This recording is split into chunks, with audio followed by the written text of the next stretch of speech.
need to tell you. Hello, and welcome back to my channel where we are all crime all black, all the time.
will show, and we will lay out for you at the end of this case, multiple possible explanations for why he did this, but all of the explanations will defy reason. Depraved, dehumanizing, defies reason. The evidence in this case will show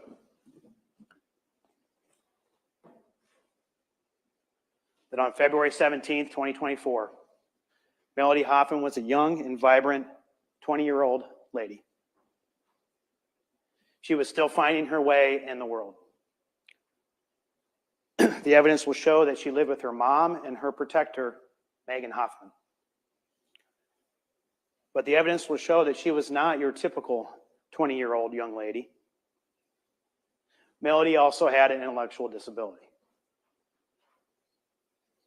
Melody had the mind and maturity level of a much younger person and processed the world more like a 12 or 14-year-old girl would, but in the body of a grown adult. As the evidence will show in this case, because of who she is and what kind of person she was, she did not always make decisions that were in her best interest. Melody was more susceptible to manipulation, even control. She was overly trusting. And the evidence will show she just wanted to feel loved and included. At the time she was killed, Melody was still at home, living with her mom, while many of her peers from high school had begun to move on with their lives. The evidence will show that Melody was very social, that she craved attention. But besides her family, there just weren't a lot of other people in her lives. In particular, she craved the attention of young men and really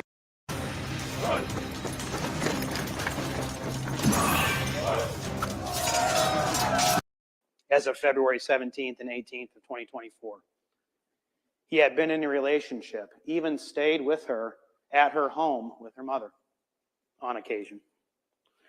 But the relationship failed, and the two of them broke up around the beginning of the year 2024.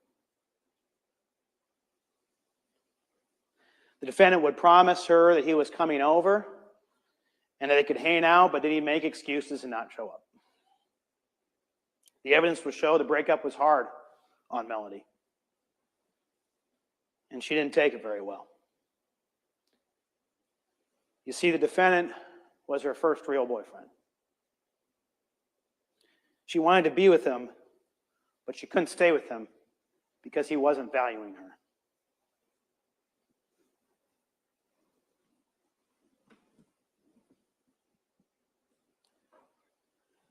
The evidence will show the defendant, Mr. Louisma, had a lot going on in his life when this happened. He had been involved in a longer-term relationship with another young woman, Nakia Sloboda, which had gone on for approximately 4 years up to that point. There had been some struggles and strife in their relationship, and the two of them split up in the middle of 2023, which is approximately the time he began seeing Melody Hoffman.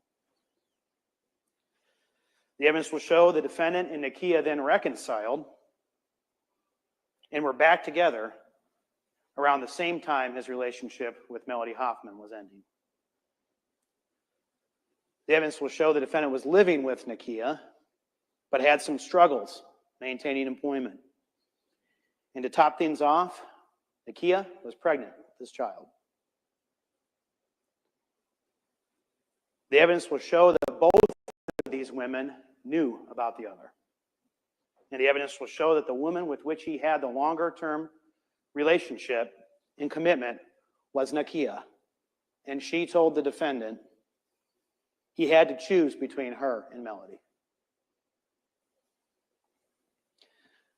The evidence will show there was a lot of stress going on in the defendant's life. A pregnant girlfriend and an ex-girlfriend, Melody, who still wanted to be in his life, with a secret of her own that was discovered after she died. You will hear the defendant's girlfriend had pregnancy complications that day on February 17th, 2024, adding to his stress. The evidence will show that this triangle, although certainly not unique, was extraordinary in the consequences that resulted from it. On February 17th, the evidence will show the defendant had a past with Melody Hoffmanin, but she wanted to have a future with him. The evidence will show he didn't. The evidence will show the defendant knew Melody well. He knew she would be willing to get into a car with him and another man, one she didn't know and who didn't know her, Dakota Van Patten. And that she would do so even though she had just broken up with him and there had been conflict between them. The evidence will show that he knew she would make that decision, which would prove to be her last. The evidence will show that Megan Hoffman, Melody's mom, was alerted to Melody's departure from their residence through a camera at approximately 11:24 p.m. on February 17th, 2024. Megan immediately reached out to her and asked her what she was doing and told her to hurry back home. You will see the conversation between Megan and Melody when she left the residence, which would prove to be the last time she saw and talked to her daughter. The evidence will show Melody Hoffmanin never came back home. In this case, ladies and gentlemen of the jury, through testimony, cell phone location data, cell phone forensic information, video surveillance, physical evidence, and even DNA evidence, the state will lay out to you exactly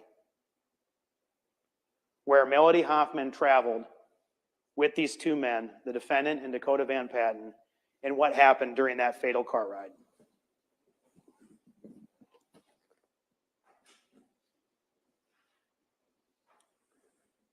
But before we do that, the state will present to you what the defendant, Dakota Van Patten, and a third man, Logan Kimpton, did prior to picking up Melody. The evidence will show that a couple of days prior to this incident, the defendant had purchased a machete from Walmart and had been researching various face coverings and face masks. You will see on surveillance video the defendant, Dakota Van Patten, and Logan Kimpton, the third man, purchasing machetes and gloves at Walmart on the southwest side of Cedar Rapids, just mere hours before the defendant picked up Melody Hoffmanin. And the evidence will show that it was not for the purposes of going camping or mudding in February of 2024. During this case, you will hear that Kimpton talked openly to others about the plan that he, the defendant, and Van Patten had. In this case, you'll be able to follow their actions as they came into contact with each other, proceeded to the Walmart on the southwest side of Cedar Rapids, and you will see that Kimpton then left the other men for the night, leaving the defendant and Van Patten together. The evidence will show they were together within an hour or so prior to picking up Melody Hoffmanin, when the defendant picked up another person, Trevor Weiss, from work at Lebowski's and drove him home. The evidence will show the defendant would later return to Trevor Weiss's residence after all this happened and tell him to tell anyone who may ask that he and Trevor were playing video games together all night. The evidence will show the defendant and Van Patten picked up Melody from her house. Initially, they were listening to music and driving around, seemingly having a good time. But that changed when they arrived at Morgan Creek Park in Lynn County. When they arrived at Morgan Creek Park, the evidence in this case will show that Megan Hoffman, the protective mom, was watching Melody's location and determined what she already pretty much knew, that Melody was with the defendant, because she knew they had been there before and the defendant's parents lived in that area. The evidence will show they drove to this dark and secluded park in Linn County, and that's where this fun night turned fatal. The evidence will show that the carefreeness and levity of the night turned into depravity. The evidence will show that it was at Morgan Creek Park where whatever depraved plan the defendants had came into action. Melody was beaten. You'll hear about the blunt force of the beating she took when you hear from the pathologist who conducted her autopsy. While beating her, the evidence will show they used the handle of the machete across her face, just one of the weapons they ended up using. The evidence will show they terrorized and tortured her. They bound her hands and mouth with duct tape. You'll see what they did to her because it was documented. The evidence will show they tied her up and confined her within the car and then removed her from Morgan Creek, traveling back towards Marion to conduct whatever it was their sadistic plan. Whatever reason they had for this plan, for terrorizing, tying up, and then removing her from Morgan Creek, the evidence will show the reason was depraved and it involved dehumanizing her. The evidence will show they did not treat her as any human being would ever deserve to be treated, and that she endured unspeakable trauma before she was slayed, being subjected to severe physical and emotional pain. The state will demonstrate to you where they took her and what path they took doing it. The evidence will show they traveled from Morgan Creek Park back into Marion, nearly all the way back to her house.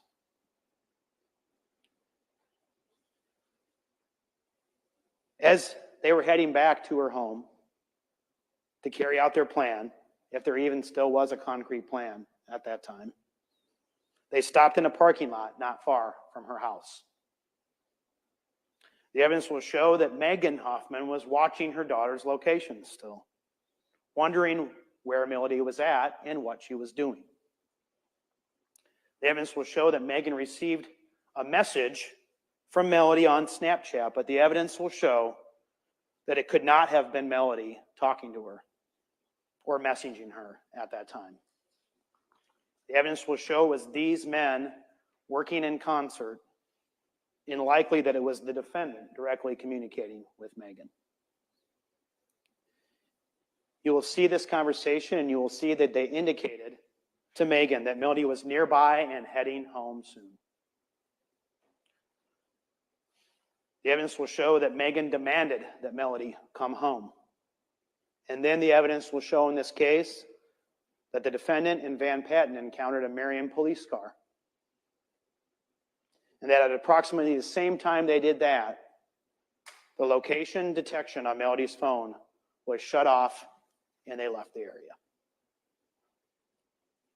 The evidence will show that the defendant, Van Patten, and Melody Hoffman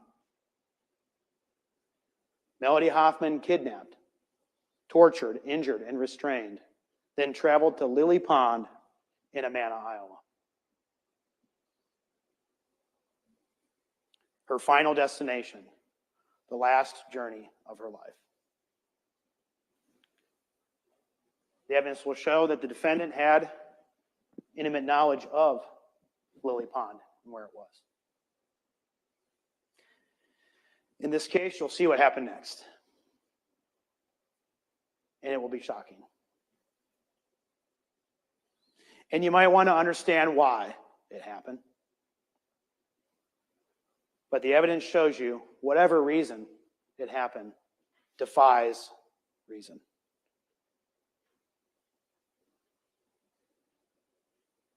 Because it was irrational, depraved, dehumanizing, and deadly. You see, the evidence will show you, and you will infer, that the defendants decided it had gone too far and they needed to end it. The evidence will show you they decided they needed to end their plan, whatever it was, end the activities for the night before they got caught, and end Melody's life. The evidence will show you when they arrived at Lily Pond, a place the defendant knew very well, the defendant and Van Patten strangled Melody with a paracord. The defendant and Van Patten stabbed her with a knife. The defendant and Van Patten slashed her back. The defendant and Van Patten mutilated her body. The evidence will show it was likely done to stage what her body would look like after being attacked. And if that wasn't the reason, the evidence will only be explainable by some other depraved and senseless reason, the likes of which reasonable minds could hardly construe. The evidence will show that the defendant, with Dakota Van Patten by his side, strangled Melody, stripped Melody, mutilated her body, and left her for dead on the shore of a chilly pond in rural Iowa County. And with that, the defendant also left behind, the evidence will show, at least part of the problems he was having in his life. 20 years of happiness, innocence, zest for life gone within a matter of hours. The evidence will show there were different possible reasons for why this happened.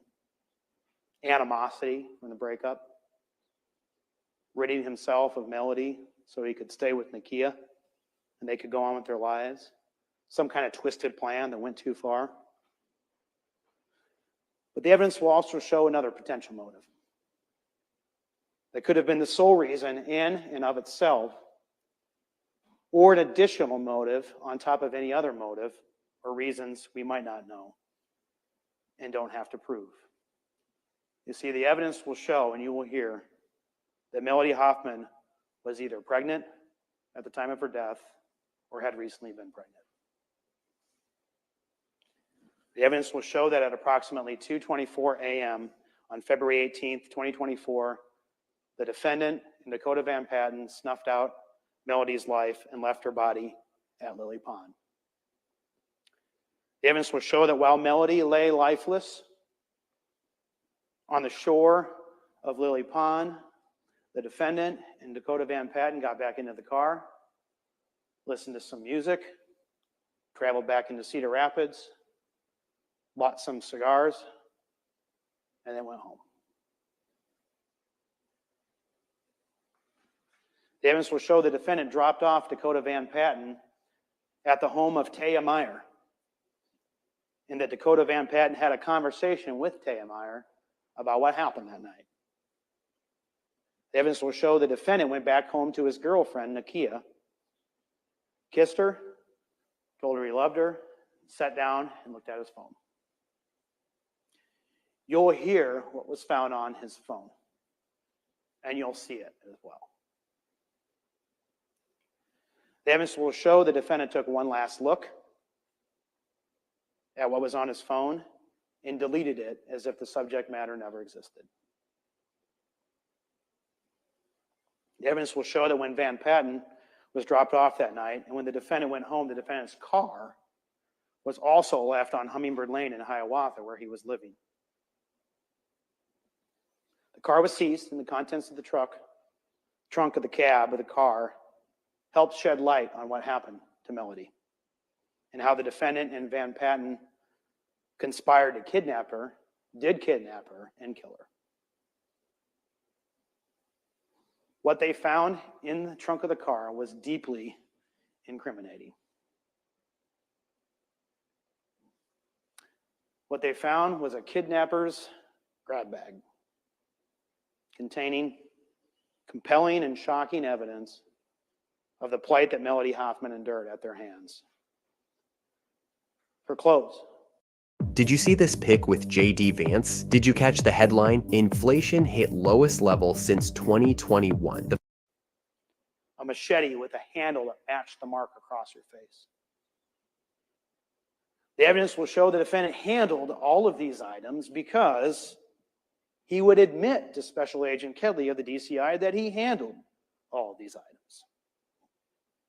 And the DNA analysis of those items will also confirm they were used to kidnap and kill Melody Hoffmanin, that they were handled by Van Patten, and that they were handled by McKinley Louisma, as he admitted that he did. You will hear from Dr. Kelly Cruz from the Iowa State Medical Examiner's Office, who will explain to you that Melody died from strangulation, and that the ligature marks on her neck matched the paracord found in the defendant's trunk. The evidence will show the knife in the defendant's car that he admitted to having in his possession that night was also consistent with the stab wounds and slash wounds on Melody's body. The evidence will show these wounds were inflicted, likely, post-mortem. And you will infer that it was either done for staging purposes or for some unknown reason that, quite frankly, defies any rational explanation. The evidence will show she was strangled, stabbed, mutilated, stripped, and left face down on the shore of that pond. Dead at the hands of the defendant and Dakota Van Patten. At the end of this case, we will return to you, break down for you, nearly to the minute, proving to you each and every one of these facts that I've asserted to you are facts in this case, and demonstrate to you how the evidence in this case shows the defendant and Dakota Van Patten acted as primary perpetrators and as aiders and abettors to each other in the conspiracy, kidnapping, and murder of 20-year-old Melody Hoffmanin. And we'll show that to you to any doubt, beyond any doubt that is reasonable. And when we lay out for you the evidence in this case and the instructions that the court gives to you, we will ask you for verdicts of guilty to murder in the first degree, kidnapping in the first degree, and conspiracy to commit a forcible felony. Thank you.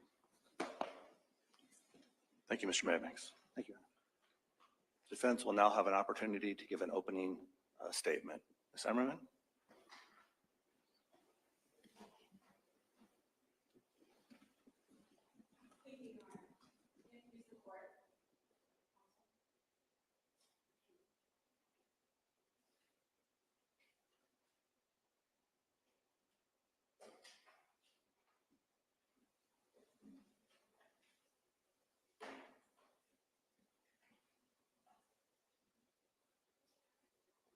February 18th of this year, McKinley Louisma was at North Creek Park, and he was at Lily Lake.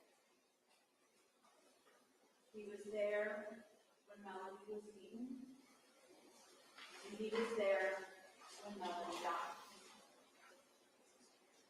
However, this case is not nearly as straightforward as the state would be. The state says frequently they. But there was no plan, ladies and gentlemen.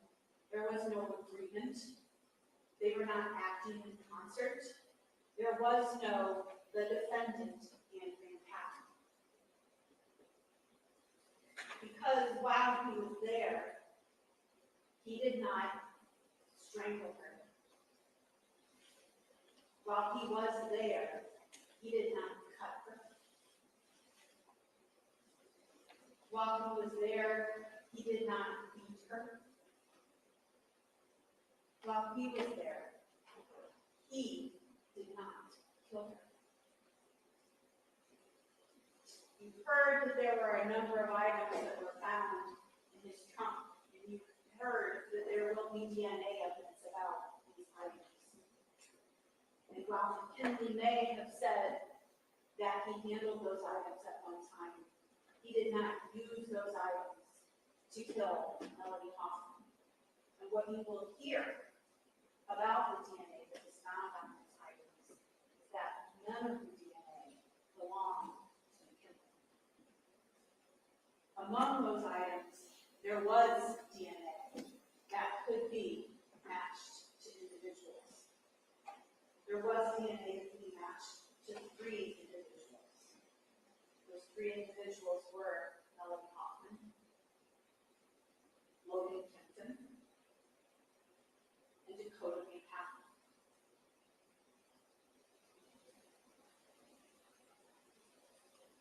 This case, ladies and gentlemen, is not nearly as straightforward as the state would lead you to believe. And over the course of the next few days, you will hear from witnesses, and they will talk about the evidence that was found in this case. After hearing all of that evidence, after considering all of that evidence, you will determine that the state has come up short.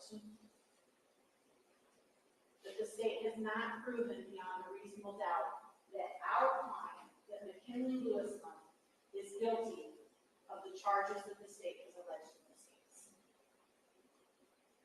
Thank you. Thank you, Ms. Iberman.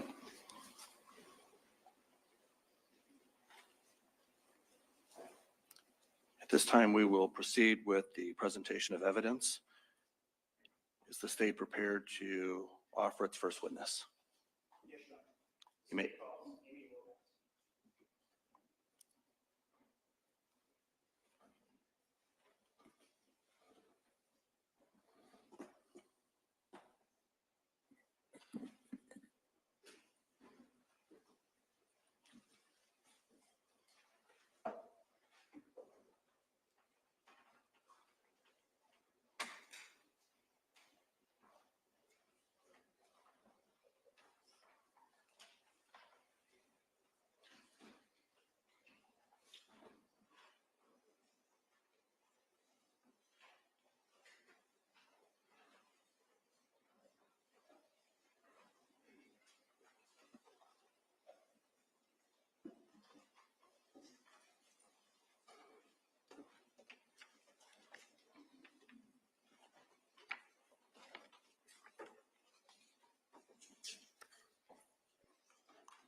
Good pause there. I'm going to swear you in. You please raise your right hand. You swear or affirm to tell the truth, the whole truth, and nothing but the truth. Yes, I do. Have a seat if you would. And if you would please start by stating and spelling your full name for the record. Amy Lynn Robas, R-O-B as in boy, A, S like Sam, S like Sam, E. Thank you. Good morning, Ms. Rodas. Could you first tell us just a little bit of background about yourself? Where are you from? I live in the Amana area. How long have you lived there? 4 years. Where do you live? I'm sorry. What do you do for a living? I'm currently not working due to medical issues, but until the beginning of this year, I was the executive director of a small nonprofit for people with disabilities. Were you living in the Amana area on or about February 17th and 18th of 2024? Yes, I was. Do you remember what you were doing the morning of February 18th, 2024? Yes, I do. What did you do that morning? I went to Lake or Lily Pond, depending on who you're talking to, and was sitting in the parking lot in my car, listening to an audiobook, watching the geese and the ducks, thinking about what I wanted to do for the day and some things that were going on in my life at that time. Is that something you do a lot? Yes. And had you been to Lily Pond out there quite a bit? Yes, I usually go there a couple times a week at least, depending on weather. What kind of area is it? Peaceful, sort of quiet. There's not much there except the lake, and there's a couple of picnic benches right along the shore by the parking lot, and a lot of people park there and walk the trail that goes around the lake. A few people will go and picnic there, but for the most part, people will park and do what I was doing and sort of sit and talk on the phone. I've seen a lot of residents sit and have lunch and just kind of appreciate the beauty of the spot while they're doing things that they need to do, sort of making their days a little bit better, I think, with that nice, pretty view. Prior to today's date, did you see a picture of an aerial view of the Lily Pond? Yes, I did. And if you saw that, would you be able to identify the area of Lily Pond and where it's located? Yes, I would.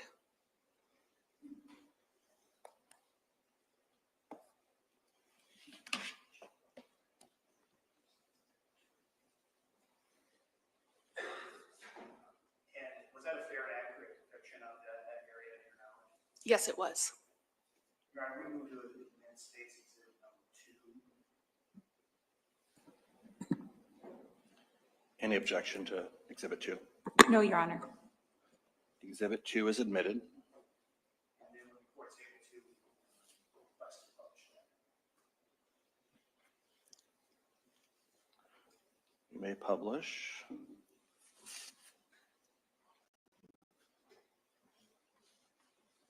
What are we looking at here in States Exhibit 2 initially here, Mr. Lawson? An aerial view of Walford heading towards Amana. Is that showing that I think it's Highway 151 as it goes south through Walford to the end? Yes. If we could just go down to the bottom of the exhibit here. And down here in the bottom left corner of this exhibit, what do we see? Lily Pond or Lily Lake, depending on who you're talking to. We'll probably call it. That's usually how it goes. And is that where you were at in this location of Lily Pond in February 18th, 2024? Yes, it was. What time did you arrive at there? Around 9:30. When you arrived, was there anyone else there? Not at that time. Were you the only car there? When I arrived, yes. And while you were there, what did you do? I was listening to my audiobook and just thinking and looking out the window.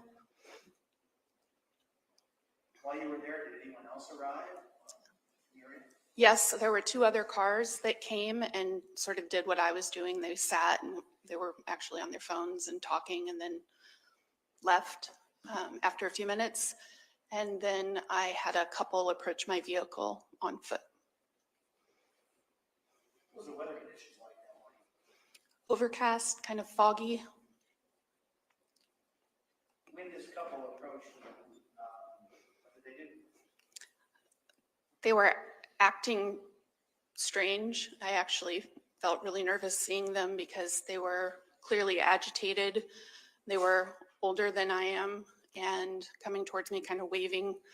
And so I rolled down my window and they were immediately asking for help. And so I ended up getting out of my vehicle to find out what was going on. Did they direct you to a certain area in the park? Yeah, they pointed towards the shore behind the picnic pavilion at the Lily Lake and said that they had been walking and saw something over there and they didn't know what it was, if it was a dead animal or if it was a mannequin or if somebody was playing some kind of prank, and would I go over there and look. How long have you been there? I would say I think I'd probably been there about 20 minutes. And did you go out to that area to see what they were commenting on? Yeah, as soon as I exited my vehicle and started walking that direction, I was able to see that there was a human body and that it was not moving. And so I called 911 as I was walking that way. About how many feet did you have to walk to be able to see the human body? I don't know that it was the feet so much as like there's a divot, the elevation changes a little bit where the body was. And so once I exited my vehicle, started walking, the way my line of vision changed and then it was easy to see her, but that was probably about 10 feet from my vehicle that I noticed. So were you unable to see this body previously just because of the way the area was landscaped? I would say it was a combination of the landscaping and the fog. Once I knew she was there, I probably could have seen her, but with the landscaping and the fog and just not expecting to see anything like that, it was not easy. Now you mentioned that you called 911. We'll get to that in a moment, but as you approach this body, can you describe what you observed? It was a young female. I could tell I knew she was young because she had the most beautiful, pale, perfect skin and glorious curls. And she was not moving in any way, shape, or form. She was not appropriately clothed. There were slashes and gashes all over her. Her hands were curled in a way that they shouldn't have been. As you approached her and observed her, could you tell her that she was breathing? She was not breathing. I was fairly confident, just even from a distance, that based on positioning, the temperature, the way she was laying, not being clothed appropriately, that she was deceased. When you say she wasn't clothed appropriately, what did you see her as wearing, if anything, as far as clothing? I know she still had underwear and I believe she still had a bra. Honestly, I've tried to forget. I try not to think of her like that. Give us the ballot. Give us the ballot, my father once famously declared. Give us the ballot for our basic rights. We have the ballot, North Carolina. Let's show the world the change we can make together. What kind of position was she in? She was laying on her stomach. I could not see her face. Did that also indicate to you that it was likely she wasn't alive by the way her face was positioned? Yes, and I also saw wounds on her body that I thought might have been post-mortem wounds. There was no blood on them. So you saw wounds in her body but no active bleeding? It's what it looked like to me. I've never seen that in real life, but I've read about it. Did you see anything else about her while you were observing her that you thought maybe that led you to believe that maybe she did have someone in her? When I was talking to emergency personnel, I noticed she had goosebumps. And I, at that moment, thought maybe I was wrong because she had goosebumps. So maybe she just was not well and really cold. And I told 911 and they said, no, don't. Because I thought maybe they would tell me to go assess her. And they said, absolutely, stay back. don't touch her, which I had not at that point, nor did I. Did you later learn what those goosebumps made?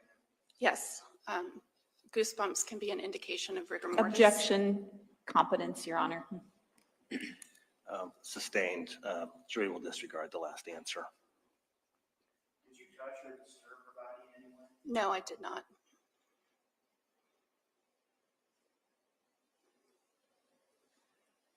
Now, when you saw this body, then you indicated that you made a phone call.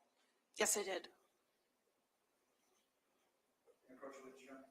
You may.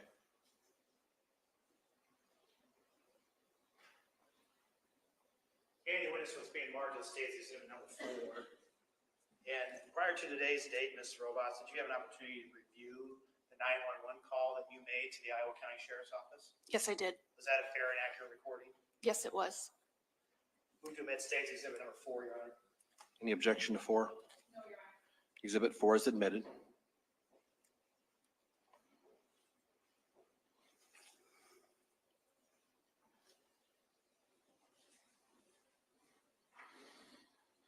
Now I'm handing the witness what's been marked as State's Exhibit number 5.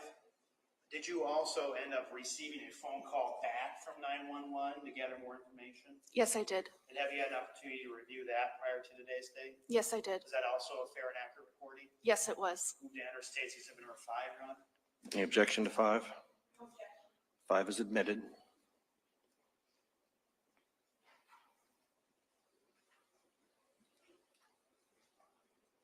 Permission to publish those exhibits, Your Honor. You may do so. Thank you.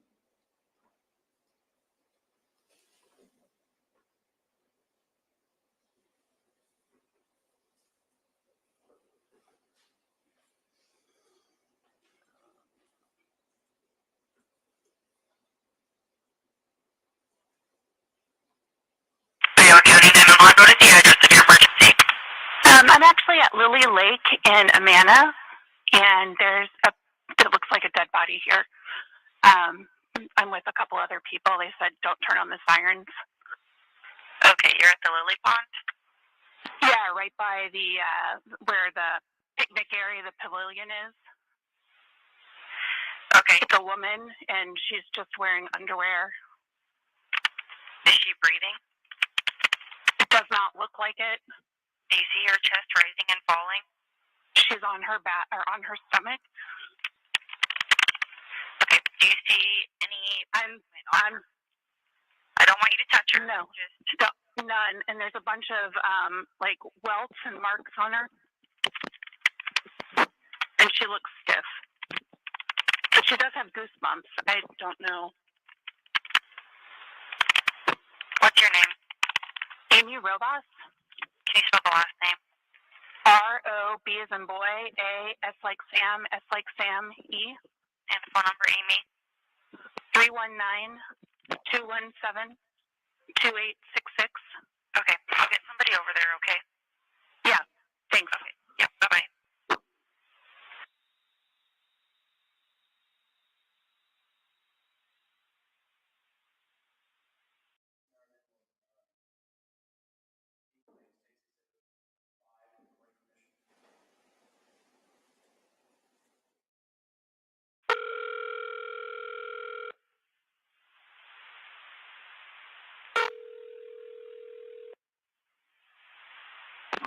Hello.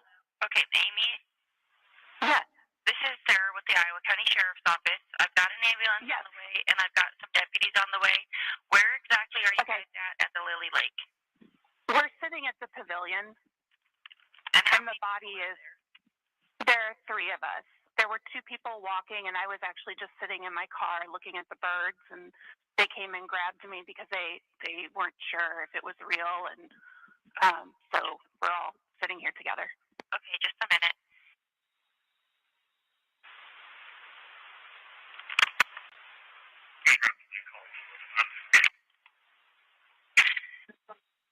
Sure.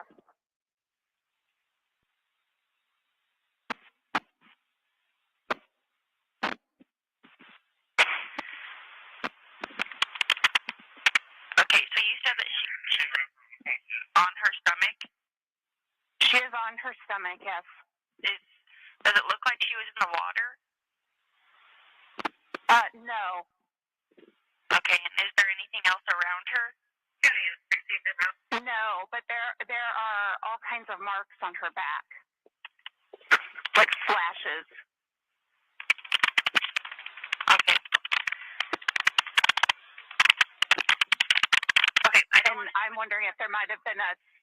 No, we're not. We're not over there anymore. I'm wondering if there might have been a sexual assault too. Okay. Like I said, I have deputies on the way. If you can just. Okay. Yep, we're waiting. Away from her, but if anybody does go up to her, just tell them to get away, please. Yep. And there's nobody else here right now. We're hanging out waiting. Okay. Thank you, Amy. Okay. Yep. Bye bye.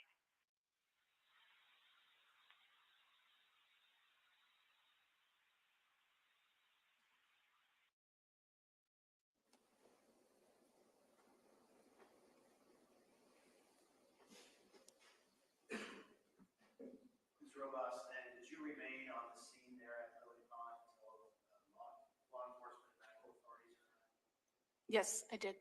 And while you were awaiting their arrival, was this body disturbed in any way? No, it was not. Did you remain on the scene long enough to provide your name and information in case you needed anything? Yes, I did. No further questions, Your Honor. Cross. Thank you. Good morning. Good morning. Ms. Robas, do you recall what the temperature was that morning? No, I do not. You referenced noticing goosebumps, is that right? Yes, I did. That stood out in your mind that day? Yes, it did. You mentioned it today in your testimony. When you went home that day, you got on the internet, didn't you? Yes, I did. Some of the observations that you'd made led you curious to learn more information, is that right? Yes, And so, for instance, you got online and you did a little bit of research on the internet about goosebumps, is that right? that's correct. But you're not an expert in that area, are you? Absolutely not. And you mentioned your observation of the knife injuries being possibly post-mortem, is that right? Correct. That is in no way an area of your expertise, would you agree? Absolutely not. No. You're just kind of guessing. Correct. That's okay. I appreciate it. You've answered my question. Yeah. I don't have any other questions. Thank you, ma'am. Okay, thank you. Redirect. Nothing, Your Honor. Thank you. Right. Thank you very much. You're excused. Thank you.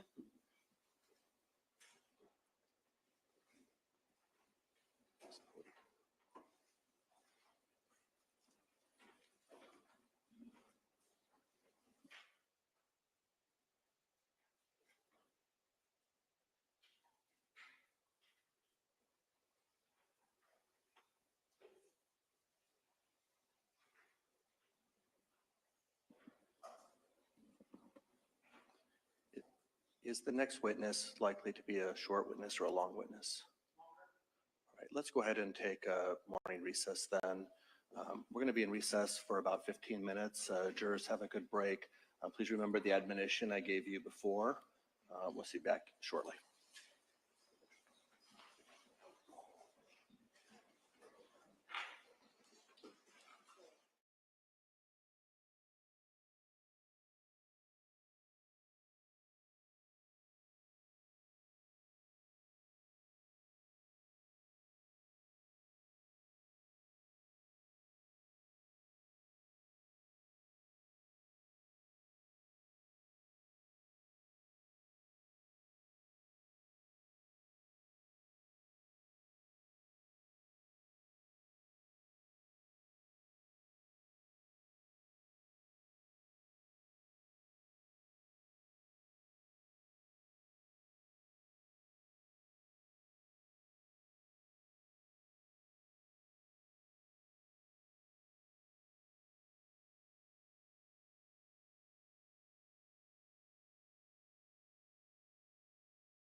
There has to be some form of punishment. For the woman? Yeah, there has to be some form.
You can all be seated.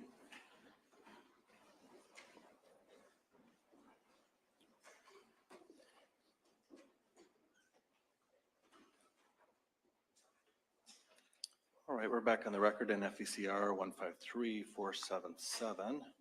Is the state prepared to call its next witness? Yes, Your Honor. You may do so. State calls Mark Teat.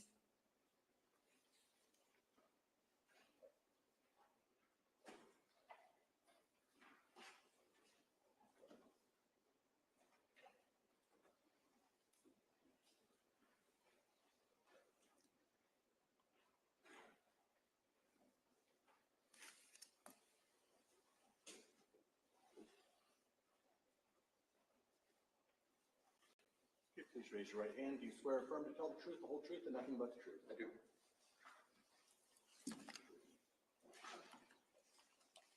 If you would please state and spell your full name for the record. My full name is Mark James Teat. First name is M-A-R-K. Middle is James, J-A-M-E-S, and Teat is spelled T-I-E-D-T. Thank you. Go ahead, counsel. Thank you, Your Honor. Can you start off by telling us how you're employed? I'm a deputy sheriff with the Iowa County Sheriff's Office. And how many years of service do you have with the Iowa County Sheriff's Office? I've been employed there since June 1st of 2006. Are you a graduate or did you graduate from one of the Iowa law enforcement academies? I graduated from the 205th Basic Academy in July of 2005 at the Iowa Law Enforcement Academy. And so does that make you a certified peace officer in the state of Iowa? It does. And you said your current position is deputy sheriff? Correct. Have you held any other positions through the Iowa County Sheriff's Office? I was a canine handler for several years, but still a deputy sheriff during that time as well. How many years were you a canine handler? Approximately 7. And did you have any law enforcement experience prior to becoming employed with the Iowa County Sheriff's Office? Yes, ma'am. In 2005, I was employed with the Marion Police Department, and then I left there in October of 2005, approximately. I went to work for a family business, and then in 2006, I decided to get back into law enforcement. I worked briefly for the small town of Tripola Police Department, and then I got hired by the Iowa County Sheriff. So if I ever need to film guests, but we're literally on the other side of the planet, Starting to be on the show, Jordan. Riverside makes tackling this tough task a breeze. Have you ever used Riverside before? First time? Is it easy to use? Your primary job duties or responsibilities are? Mine differ a little than a normal deputy. I'm a primarily patrol, but I also assist with investigations when our primary investigator is overwhelmed or his caseload is too much or he's not available. But primarily it's patrol. You drive around, deter crime, traffic enforcement, answer calls for service, that type of thing. Counsel, would you turn your mic on? It is. Oh, somehow it's not coming through well. Will you? I'll turn it up. Thank you.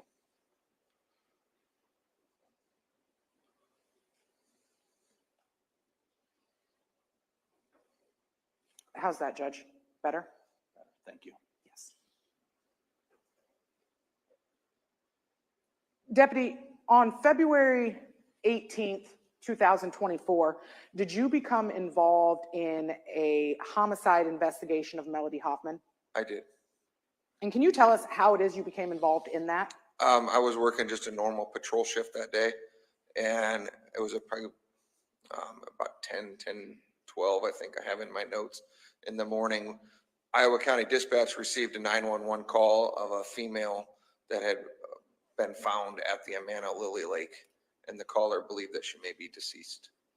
When you work patrol, are you patrolling the entirety of Iowa County? Yes, all approximately 600 square miles.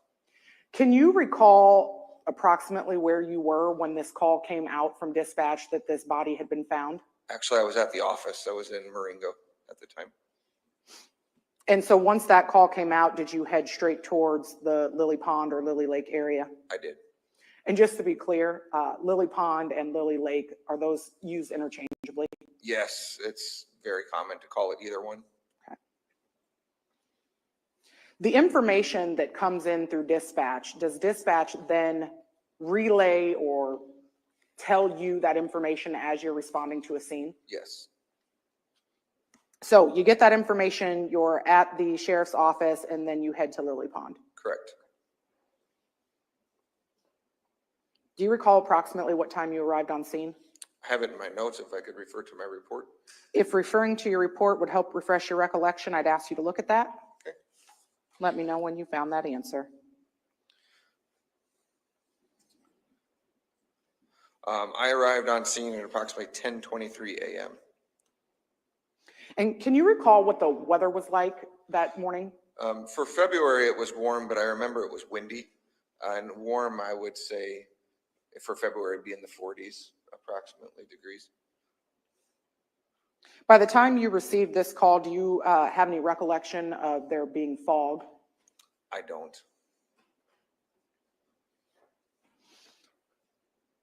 Any memory of rain or any other types of precipitation that would have occurred late that night or early that morning? Nothing is sticking out to me, no. When you made your approach to the Lily Lake area or the Lily Pond area, what road did you come in off of? I would have been on 220th Trail. And I want to show you what's been previously admitted as State's Exhibit 2 with the court's permission to republish that. You may do so.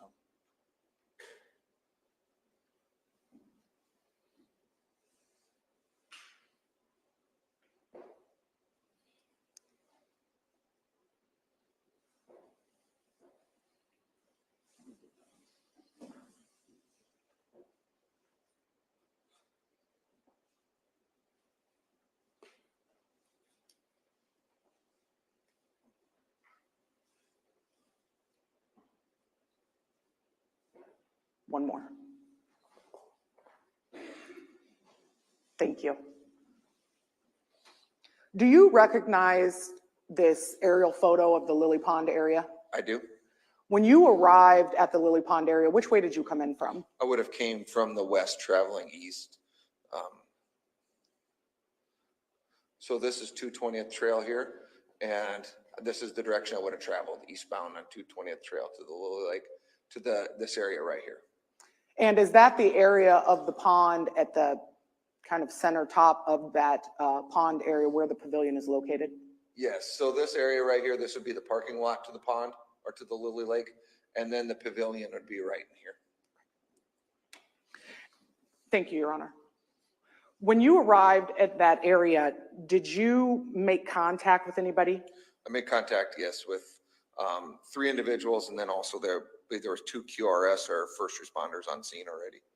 Okay, so the 3 individuals that you made contact with, do you recall their names? One was Amy Robasi, and then I have Ursula Williams, and then her husband, Scott Williams, maybe. Yes, Scott Williams. Was Ursula and Scott the older couple? Yes. That was there with Amy Rabas? Correct. Okay. You also mentioned that there were QRS members that were present. What's QRS? In Iowa County, QRS is called Quick Responders. It's an acronym. And QRS is basically your first responders. So every town has volunteer service first responders. And this was called out as a medical call originally. So they dispatched an ambulance, but then they also dispatched first responders because the ambulance cannot get there as quick as first responders can. Okay. And so these first responders have some degree of medical training or paramedics or something? Yes. Okay. So when you got there, QRS was already present? 2 members of the QRS was, yes. And did they check Melody Hoffmanin for signs of life? The one female member named Madison Frame did inform me she checked the Miss Hoffman for any heartbeat or anything like that, and she said she did not detect anything. Is that typical for the medical personnel to arrive and make contact with the injured or deceased individual before law enforcement gets involved? It is very common.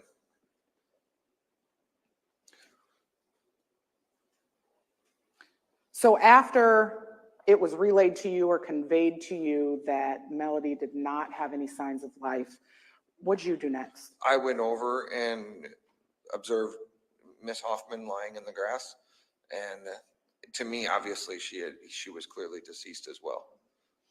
When you say you observed her, can you describe for us what your initial observations of Melody Hoffman were? So she was lying face down on the ground. Her head was to the east, her feet were to the west. Her arms were down to her sides, kind of spread out a little bit. I would say her hands are 2 or 3 feet from her body. She had all kinds of lacerations across her back and then some stab wounds on her back as well. Her underwear was pulled down over her buttocks, and then her bra had been pulled up towards her shoulders. She was not wearing any other clothing besides that. Deputy, can you recall, or would you describe this crime scene as particularly bloody? No, there was very little blood, actually. Miss Hoffman had a little bit of blood, but there was no blood pooled anywhere on the ground. To me, it was almost as if that's not where the scene occurred, the actual homicide occurred, because there was no blood anywhere, really. Did you touch the body? I did not. I did touch her body after the special agent with the DCI arrived and after the medical examiner. But prior to that, no, I did not touch her body. So well into the investigation? Yeah, yes. Okay. At the time that you are there and making your initial contact, had this body in any way been identified? No, it did not. And so you noted that the medical examiner and you said an investigator, did they touch or manipulate the decedent in any way? After they arrived on scene, yes, they did. We did move Ms. Hoffman to where we could take photos of her and examine her. But until then, no, Ms. Hoffman had not been moved. In the course of events or the chain of events that occurs, photographs overall are taken, is that correct? Correct. Was the area and the condition of Melody Hoffman's body photographed before she was moved or manipulated in any way? Yes, I did photograph the scene along with the body. Can you recall approximately what time Melody Hoffman was confirmed deceased? It was at 10:37 a.m. Was the scene taped off? Yes, it was. Explain to us what it means to tape off a crime scene. This area was rather large due to the open area, but basically we put crime scene tape, secured the parking lot. We put crime scene tape along the bike trail, and then to the east of the pavilion, there's actually a small bridge. We blocked the scene at that bridge with crime scene tape. And then we just basically kept everybody out of the scene that had no business to be in the scene. If someone had pulled into the parking lot, we politely asked them to leave the parking lot. We basically just kept everybody away from the scene. How is it determined how big of an area to tape off when you're taping off a scene? At this scene, we just started taping, actually. We just tried to get as much area as we possibly could taped off. And though it may seem obvious, can you explain to us the purpose of taping off a scene area? Just to keep the public and keep anybody outside that doesn't belong in the scene, to keep them outside of the scene and to preserve any evidence that is inside the scene. So it limits contaminating the area? Yes. Okay. Once that area was taped off, did yourself and other law enforcement officers begin processing that scene? We did. And can you tell us what's the first step of processing a crime scene? Photographing it, and which is what we did immediately. When a crime scene is photographed, are there just numerous photos that are taken? Yes. And during that photographing process, was Melody rolled over so that her body could be photographed from all angles? Ms. Hoffman wasn't rolled over until the medical examiner arrived, at which point we did roll her over. But yes, it was photographed after we rolled her over.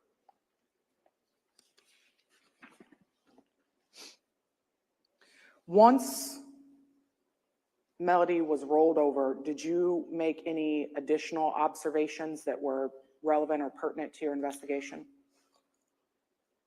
We observed more injuries on Ms. Hoffman. What were the extent of those injuries? You could see that where she appeared to almost have been strangled, like ligature marks on her neck and markings on her wrist and ankles as well. Do you recall seeing any injuries to her face?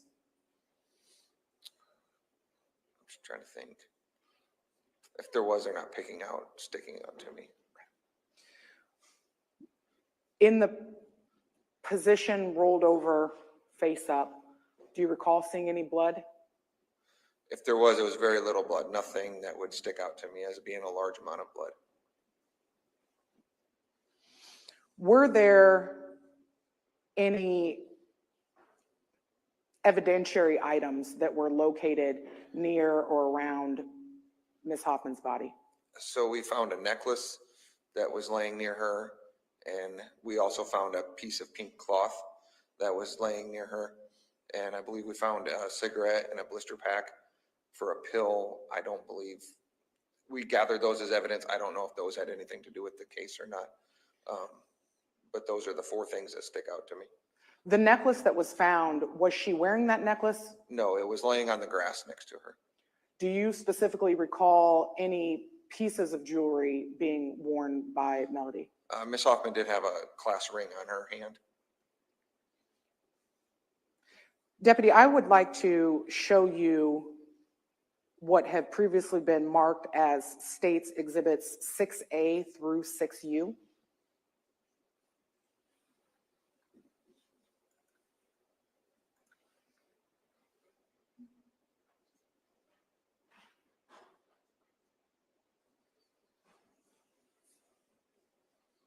Are they on your screen, Judge? Yeah, okay, just on your screen.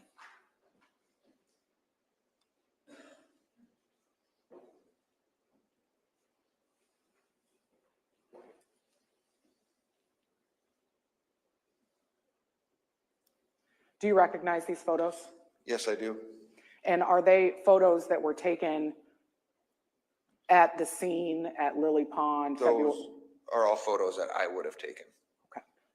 Your Honor, the state offers 6A through 6U. Any objection to Exhibits 6A through 6U?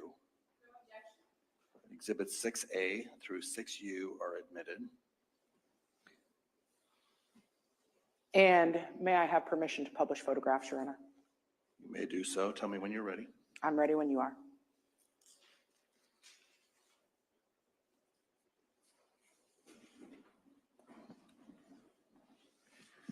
Deputy, starting first with State's Exhibit 6A, can you tell us what we're seeing in this photograph? So this area here would be the parking lot to the Lily Lake. This is a bicycle trail that goes all the way around the Lily Lake. This would be the pavilion, the picnic area for the Lily Lake. This is the shoreline, and right there is going to be Miss Hoffman's body. And in State's Exhibit 6B, can you tell us what we're seeing in this photo and from what vantage point? So here, I'm actually going to be to the east of Miss Hoffman, looking back to the west. This is going to be Middle Amana, and this is going to be the Lily Lake. The pavilion would actually be over here on your right. It's out of the photo. And then there again is Miss Hoffman's body. And 6C? I'm actually going to be looking south across the Lily Lake, or southwest across the Lily Lake. This is going to be Whirlpool Manufacturing back here, the Lily Lake, and then this is going to be the shoreline. So I would actually be standing about where the pavilion, or right in front of the pavilion is where I would be standing. When photographs are taken at a crime scene, is there an approach to taking those photographs where you start from a distance and work your way in? Yes, so this one I did. I started from a distance. I took photographs of various angles, and then I slowly worked my way into the body. What's the purpose of that? Just to try to catch any evidence that you may see, further away or further closer, just more to look for different types of evidence. Does it also assist when you go back and look at photos to give you perspective on where things are? Absolutely. 6D, what are we seeing here? You're going to see Miss Hoffman's body. I would actually going to be to the northeast of her, looking at her body, and then this is going to be the shoreline to the Lily Lake right here, and then obviously the Lily Lake. And 6E? We're moving closer into Miss Hoffman's body. These items here, these are actually monitor pads that the ambulance put on her. But then we're just moving closer. So I'm standing to the east of her, taking a photo of her facing more to the west. Can you tell us what we're seeing in 6F? Yes, so this is just an overall view of Miss Hoffman's back and the slashing marks. She does appear to have some stab wounds, these 2 stab wounds here. And then there's this piece of pink cloth down here that we did gather as evidence as well. The condition of Miss Hoffman's undergarments, is this the condition that she was found in when you arrived? Yes. And the position of her body, was this the position that she was in when you arrived? Yes. And again, these blue and white items, one on the right shoulder, on the right rib area, and up on this shoulder, those were placed there by medical personnel. Correct.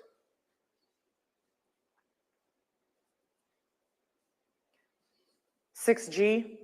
Once again, it's just another overall view of Miss Hoffman, just from a different side. From this angle or from this vantage point, were you able to observe? Yes, here would be another one. So you have there's 1, 2, 3, and 4. And then those would be what I would consider a stab wound. 6H. Just a close-up imagery of her back. And though it may seem apparent, these straight linear marks on the body, those defects, were those wounds or injuries as well? Yes, to me it would almost be like a slashing or a chopping or cutting type injury. And earlier when you referred to slashing injuries, were these the injuries that you were referencing? Yes.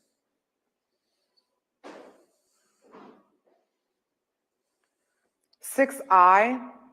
At this point, we're just taking photos of the stab wound here and using a tape measure for reference to show the size of the actual wound. And so that tape measure gives you perspective on the size of that stab wound there? Correct. And the same one here as well, just using the tape measure to show perspective of the size of the injury. In 6J, because we're zoomed in, it's difficult to tell which part of the body this is. The black item here, is this the bra or underwear? That would be her bra. And 6K, what are we looking at here? This is going to be her right hand. And the reason I took this is that the cuts on her fingers to me would almost be like a defensive injury, where she was holding her hands up or something. But the primary focus of this photo would be the cuts on her hand right here. 6L, what are we seeing in this photograph? That is just going to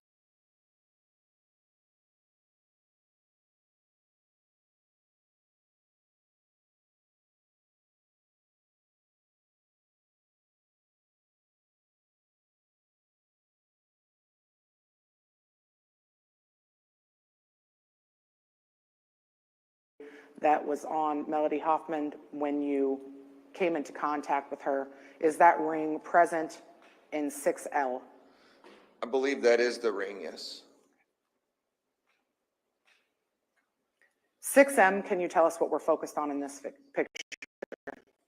It's kind of hard to see, but Can- there's actually the injuries on her ankles here. And Will then will you dim the lights for me, please?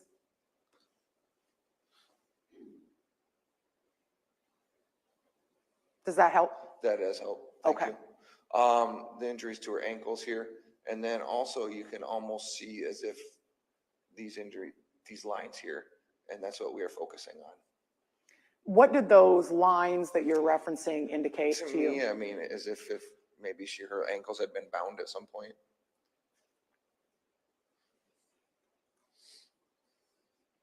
6N, can you tell us what we're seeing in this photograph? That is just a homemade tattoo of a heart. I believe it's a heart. We used that, we photographed that because at this point in the investigation, we still had not identified her. So we were taking photos of any type of tattoos or anything that could help identify Ms. Hoffman. Were there any injuries that you were able to also observe in the photo of 6N? Yes, there's going to be these injuries right here around her hands. That to me appeared to almost as if her arms had been bound, her hands had been bound as well. The darker mark just above that tattoo that you referenced, did that appear to be an injury or was that just? Yes, ma'am, that's also an injury.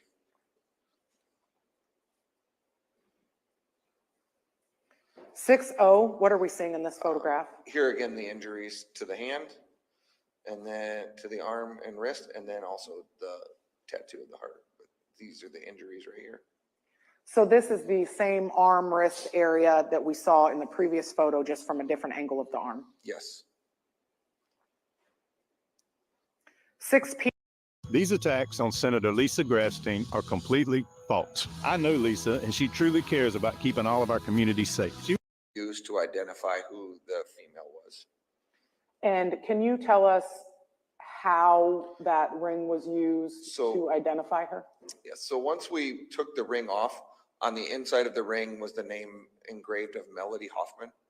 And we performed a record search through the Iowa driver's license system, and we were able to obtain a photograph of Melody Hoffmanin, and that is how we identified her.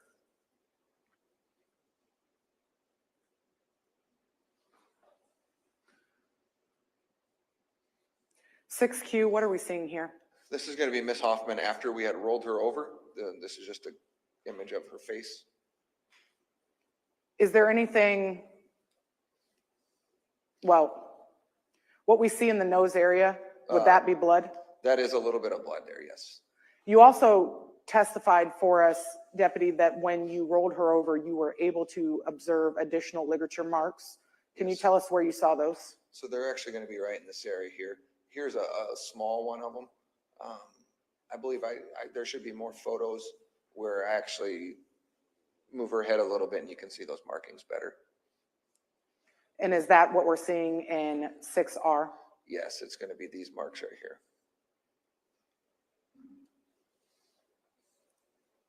6S, tell us what we're seeing in this photograph. That is going to be this small piece of pink clothing that I pointed out earlier. This is going to be her right breast, and then this is going to be her right arm. In this photograph, is she still in a face down photo? Yes. And so when you see this and photograph it, is it also something that's collected from the scene? Yes, that piece of pink clothing was collected.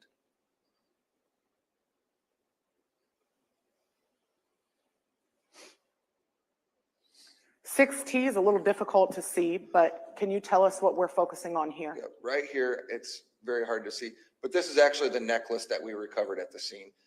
Here's one piece, one end, and then there's the other, and it goes in this shape right here. But that is going to be the necklace that we collected at the scene. 6U, is that the same necklace? That is the same necklace. At this point, we had picked it up. I laid it on the paper bag and photographed it just so that way it could be seen better rather than in the grass.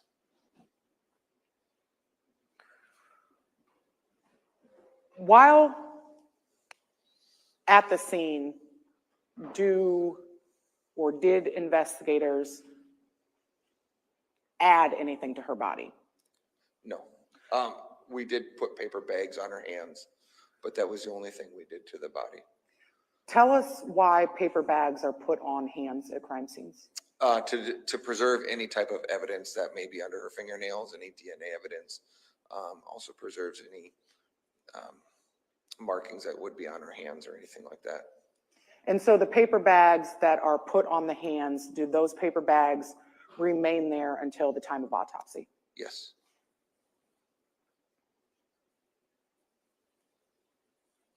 Can you tell us, once the scene was, the processing of the scene was completed,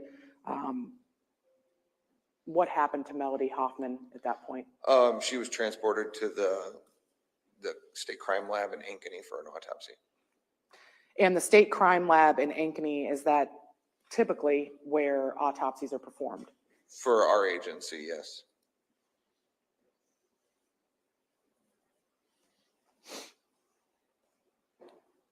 Once the scene was cleared, Ms. Hoffman removed, did you perform any canvassing in the area? I did. I went to spoke to a couple of the individuals that actually live across the Lily Lake in the middle Amana side. And when we use the term canvassing, what's that mean? I knocked on a few doors and just asked them if they noticed anything throughout the night or early in the morning that would be suspicious or that might raise alarm to them.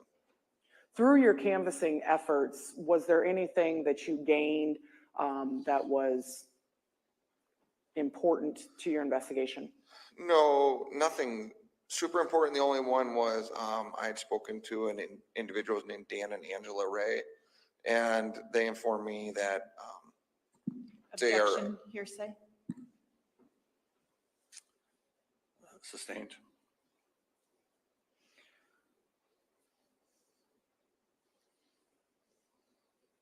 The information that you got from the Rays, did you do anything with that information?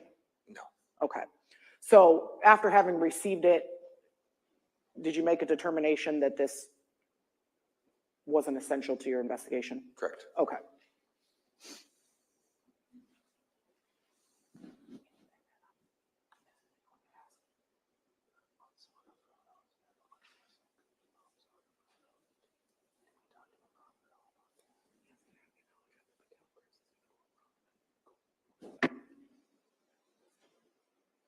I don't have any additional questions for this witness, Your Honor. Cross? No questions.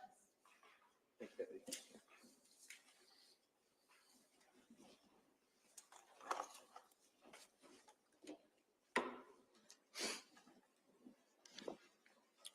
State can call its next witness. State calls Corey Grote, Your Honor.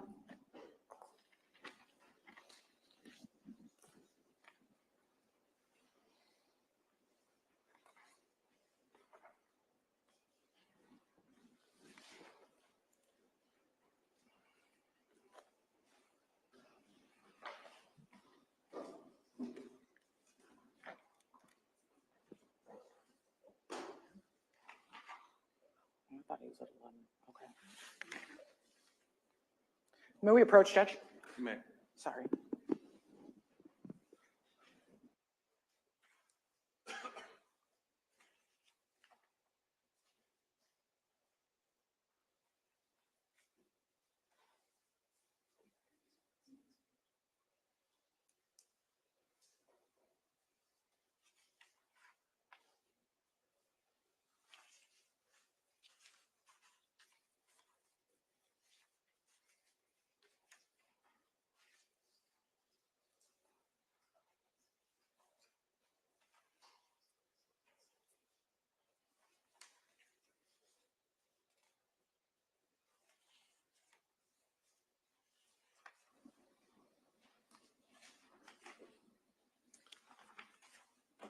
All right, jurors, I'm told that our next subpoenaed witness is not subpoenaed until 1 o'clock. So we're going to take our lunch early today. Instead of lunching from 12 to 1:30, we're going to go from 11:30 to 1.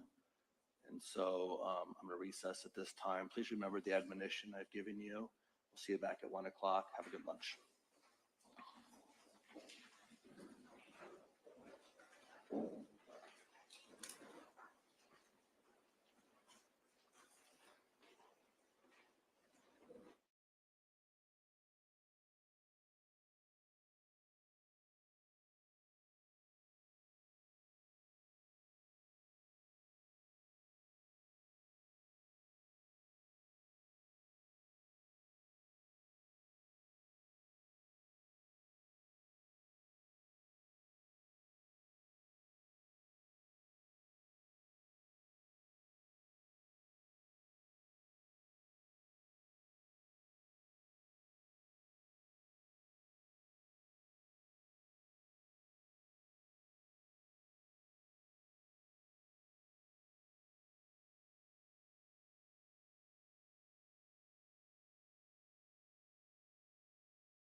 In the race to lead our public schools, there's a responsible choice and a dangerous choice. A homeschooler. Morrow attacks public schools. The public school system has just become an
Oh my gosh, I hate our kitchen.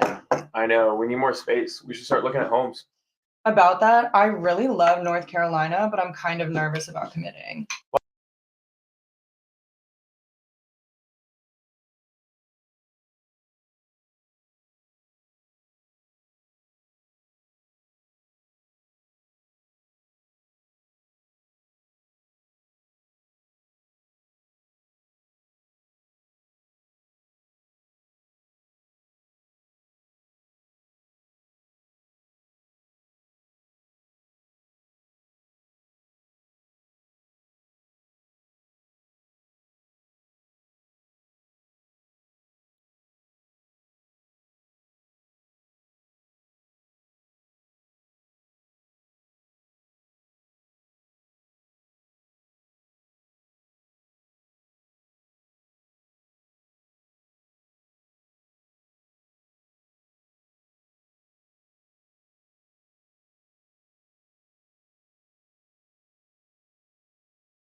drugs and fat cats that he surrounds himself with.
Do you believe in punishment for abortion? Yes or no, as a principle? There has to be some form of punishment. For the woman? Yeah.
Are you a certified peace officer in the state of Iowa?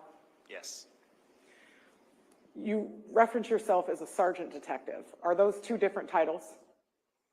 Detective is what I'm assigned to do. Sergeant is my ranking.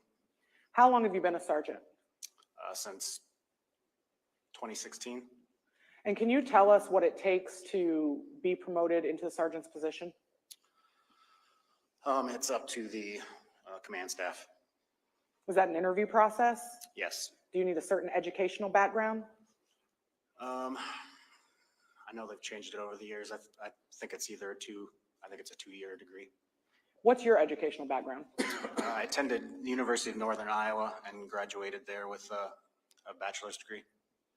And then you said you were assigned as a detective. Correct. Okay. Is there a specific, the word that's coming to my mind is bureau, but is there a specific set of crimes that you do detective work on, or? No, we're just assigned zones. The county's split up into 4 zones. So whatever crimes happen in our particular, each detective zones, we're responsible for those crimes. What zone are you assigned to? Zone 3. And what area does that cover? It's the southwest portion of the county. It would include Palo, Fairfax, and Walford.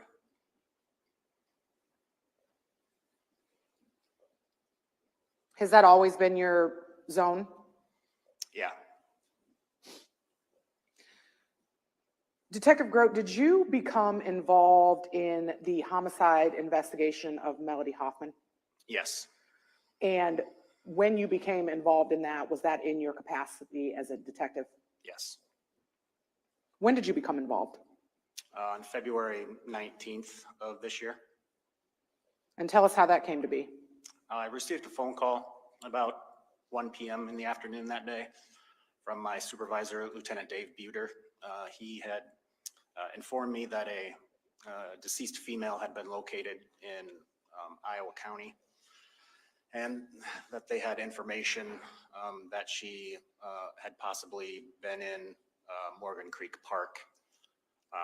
He asked that I go there along with a couple other detectives to check the area for any evidence that could be related to that case.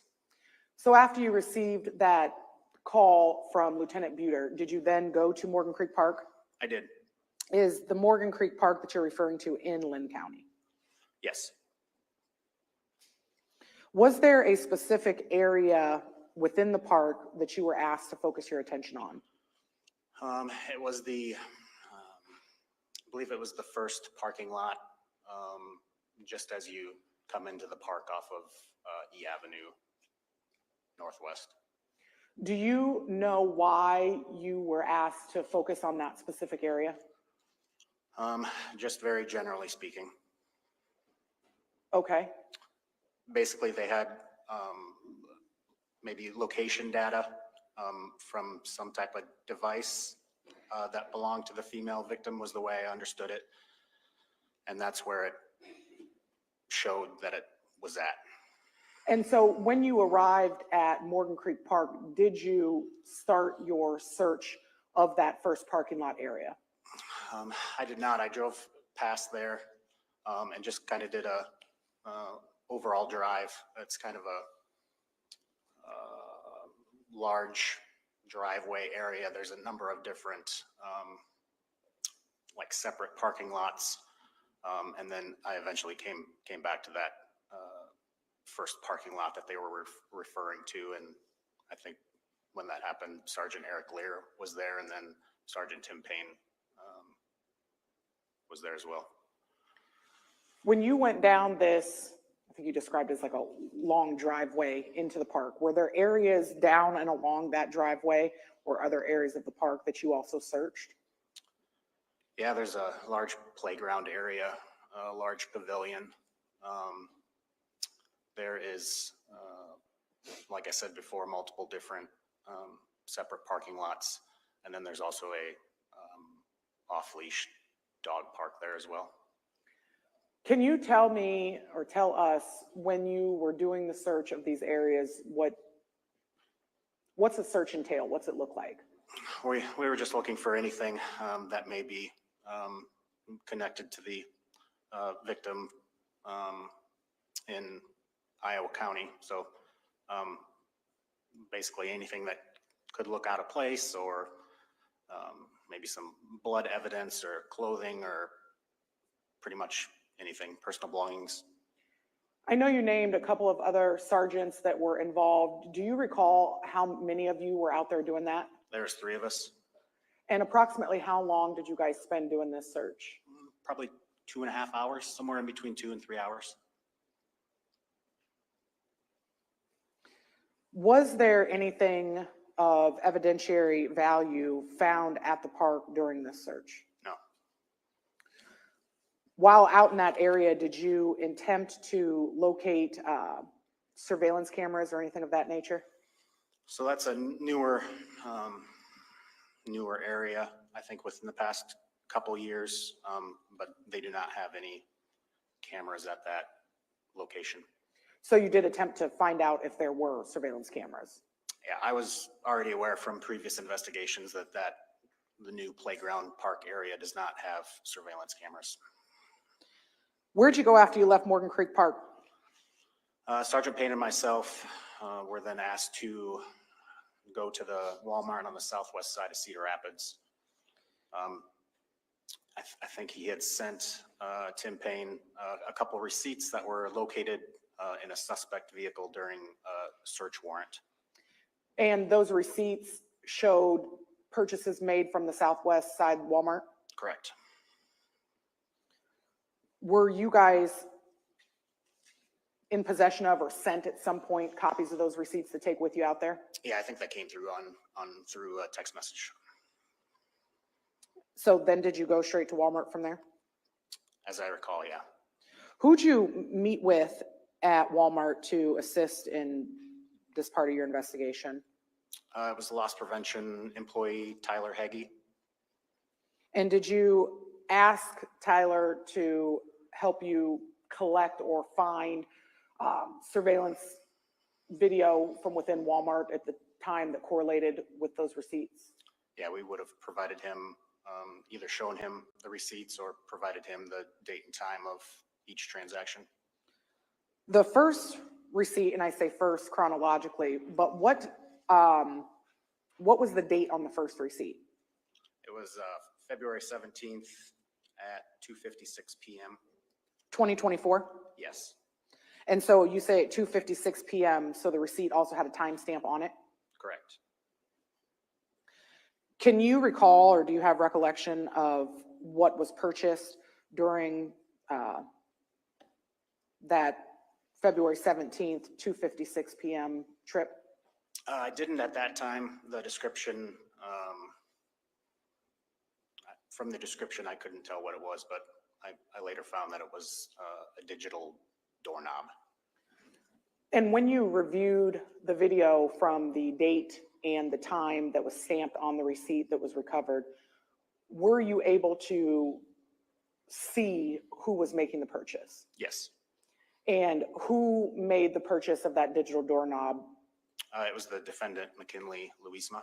And just to be clear, is he in the courtroom today? He is. Can you point him out, describe an article of clothing he's wearing?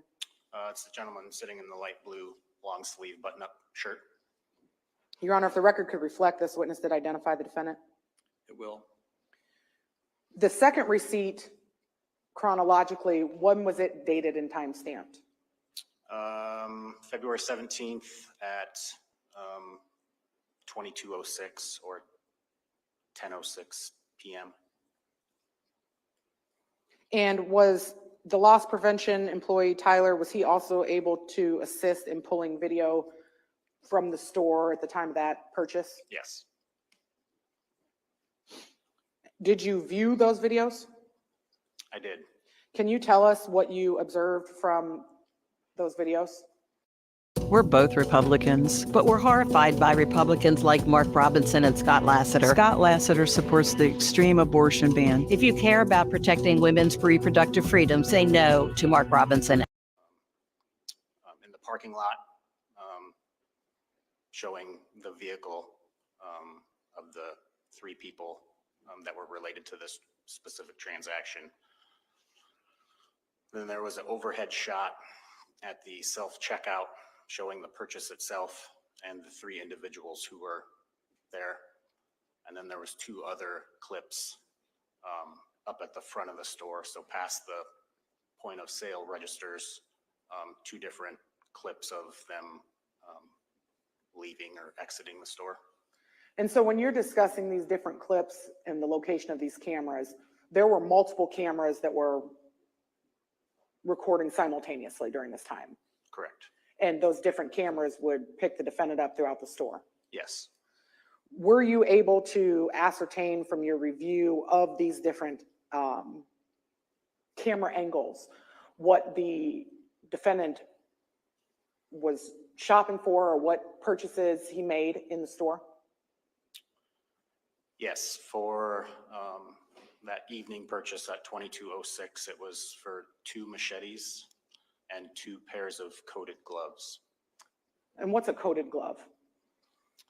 I believe it's just a nylon glove that has kind of maybe a rubber coating. And you saw that on camera? Yes. Did you also confirm that with the itemized list of items on the receipt? Correct. As you were viewing these different camera angles on the surveillance, were you able to take some screenshots from those surveillance videos? I did not take any screenshots. I believe it was probably somebody with the Marion Police Department. We just forwarded the video in its entirety, the video clips, to the Marion Police Department. Okay. Have you, since having retrieved the videos, seen the screenshots that were taken from the surveillance videos that were collected? Yes. Okay. Your Honor, at this time, I would like to show this witness State's Exhibits 7A through 7P, please.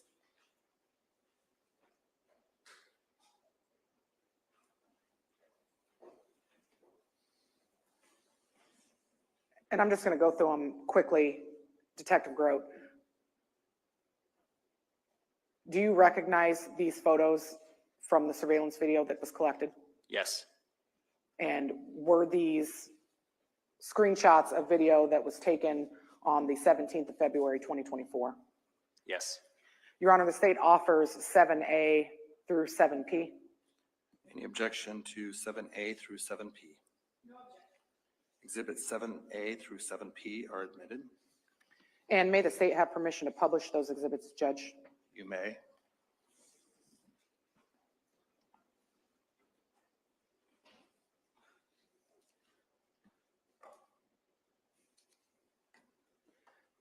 Detective Grote, firstly, I want to there's a laser pointer up there if there's something that you want to draw our attention to. Okay. In State's Exhibit 7A, can you tell us what we're looking at in this photograph? This is the sporting goods section at the Southwest Side Walmart. The 3 individuals on the clip, the one with the stocking cap, the white male with the stocking cap on the right side is Dakota Van Patten. Would that be this person? Yes. Okay.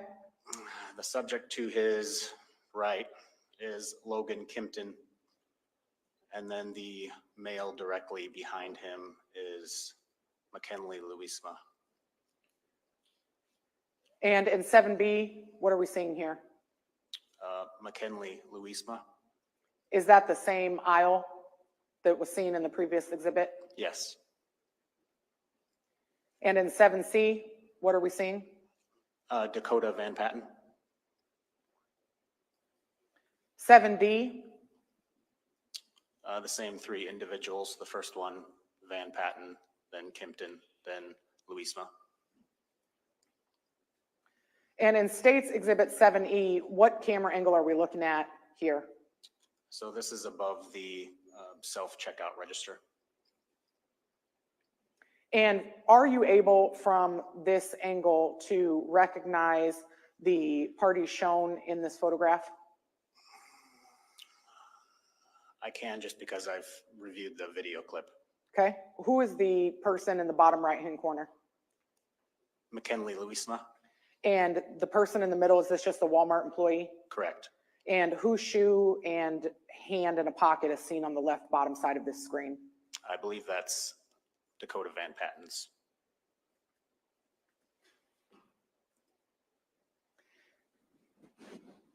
Excuse me. 7F, can you tell us what we're seeing here?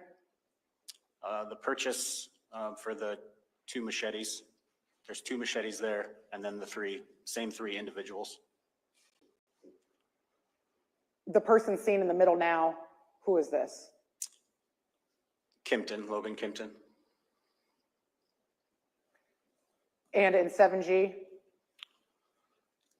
So that is Logan Kimpton's right hand inserting a $20 bill. After you had an opportunity to review the video, did the $20 bill come out of the defendant's wallet? Yes.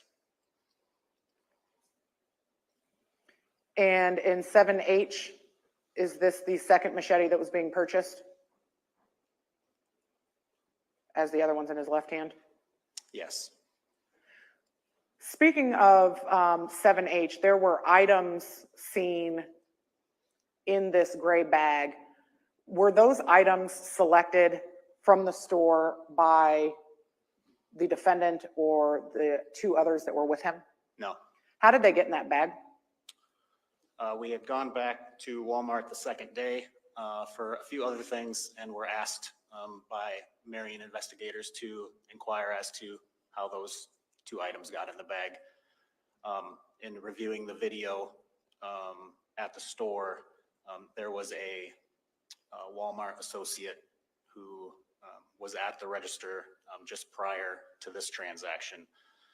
It appears that she rang those 2 items up and then got distracted by either a text or a phone call on her phone and walked off, leaving, I believe, like a flavored water and a box of cookies in that bag.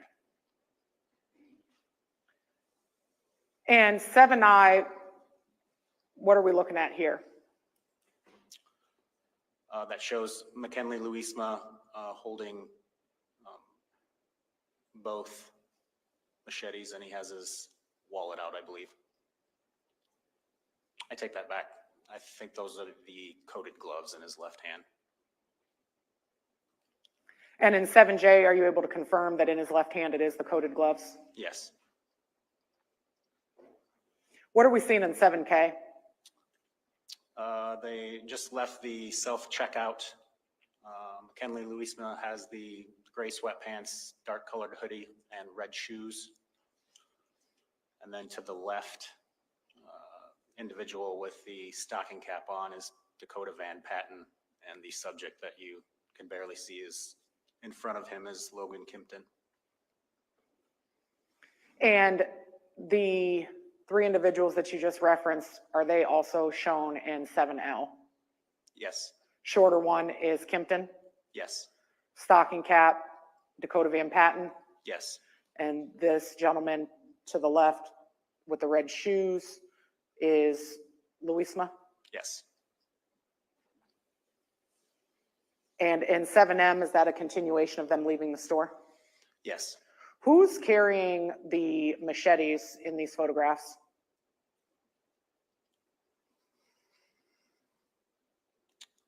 McKinley Louisma has the bag. And the 2 long items, are those the machetes? Correct.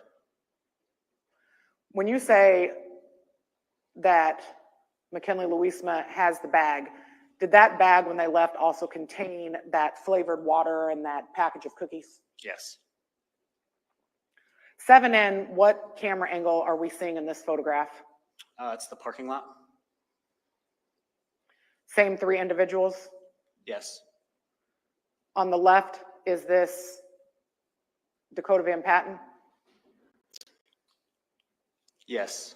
And is McKinley Louisma the subject on the right? Yes. And then Logan Kimpton in the middle? Yes. And in 7O, what are we seeing? They're getting into a dark colored sedan. When you say dark colored, are you able to tell what color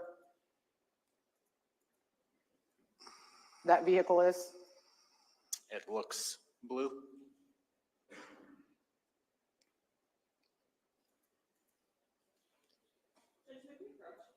You may.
Go ahead.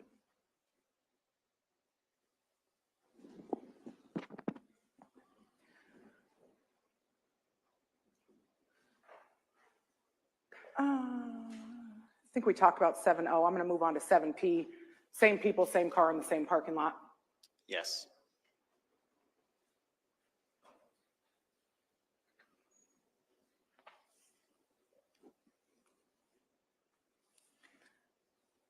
Was there anything, will you clear my screen, Judge? Other than being tasked with searching of the Morgan Creek Park and the collection of videos and investigation done with the videos at the Southwest Walmart, was there anything in addition that you did as part of this investigation? We went to a couple other places to try to obtain video. So just some canvassing? Yeah. Okay.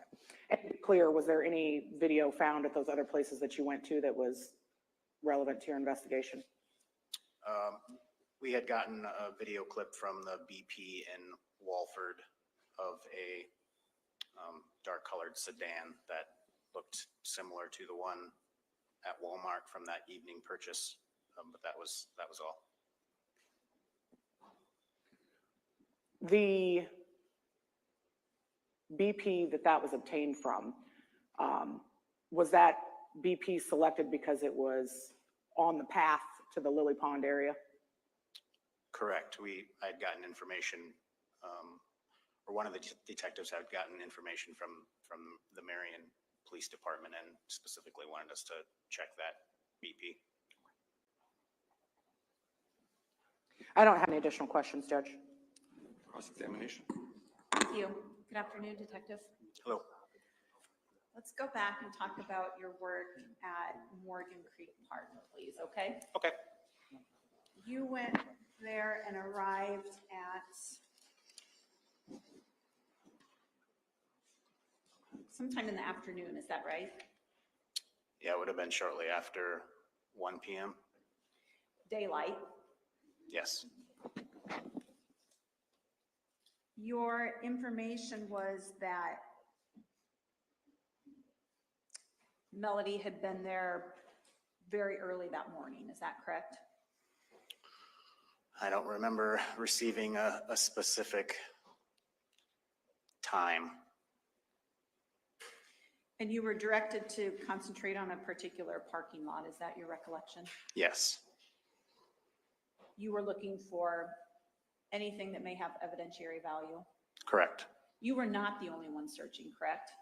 No, there was 2 others. 3 total. To my recollection, yes. Now, do you recall, let's say from midnight that morning until when you were there in the afternoon, had it rained? I don't recall. Had it snowed? I don't know. You spent 2.5 to 3 hours searching that area? Approximately, yeah. And you didn't know exactly what you were looking for, correct? Correct. But one of the things you mentioned keeping an eye out for was blood, is that right? Yes, In the hours that you 3 were out there, you did not locate anything that appeared to be of evidentiary value, is that correct? correct.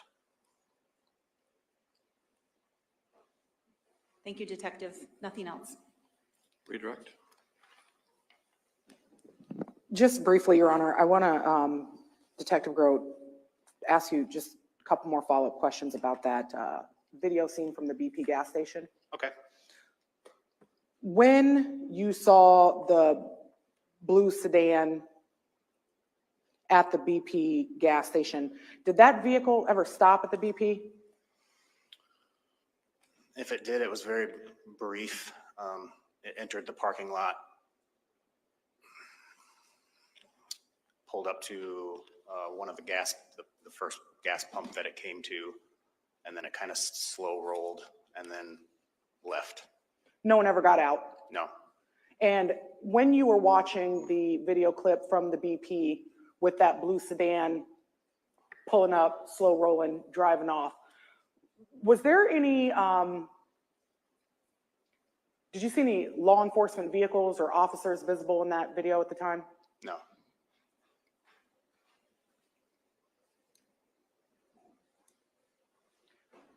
I don't have anything else, Judge.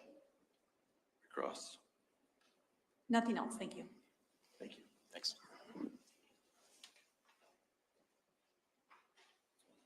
State can call its next witness.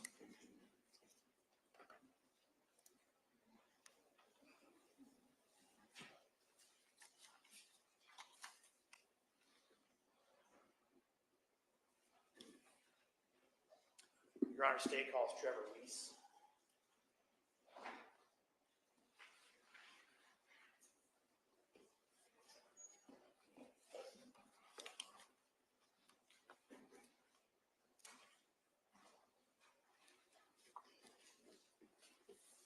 Sir, please raise your right hand. You swear or affirm to tell the truth, the whole truth, and nothing but the truth? Yes, sir.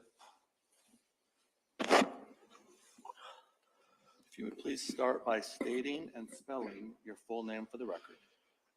Trevor Weiss, Trevorweis.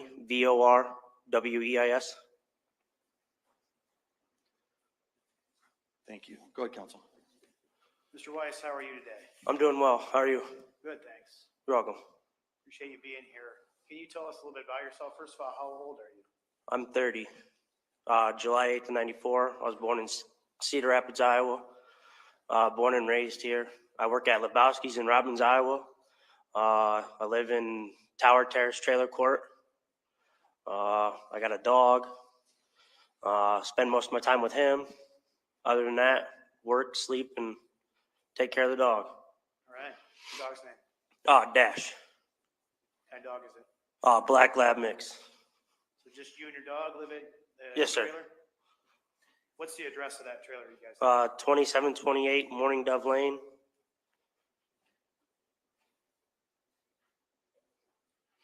What city is that in? Hiawatha, Iowa, 52233.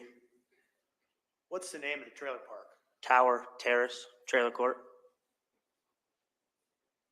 How long have you lived there? I've been there for a year. You said you work at a place called Lebowski's, and I think you're wearing the gear right now, right? Correct. Yes, sir. Tell us about Lebowski's. What's that? It's a bar and grill in Robbins. I've been there 4 years. I'm a cook. I make food for the people of the surrounding area, and that's about it. You been a cook the whole time you've been there? Yes, sir. What kind of hours do you work? I work mainly night.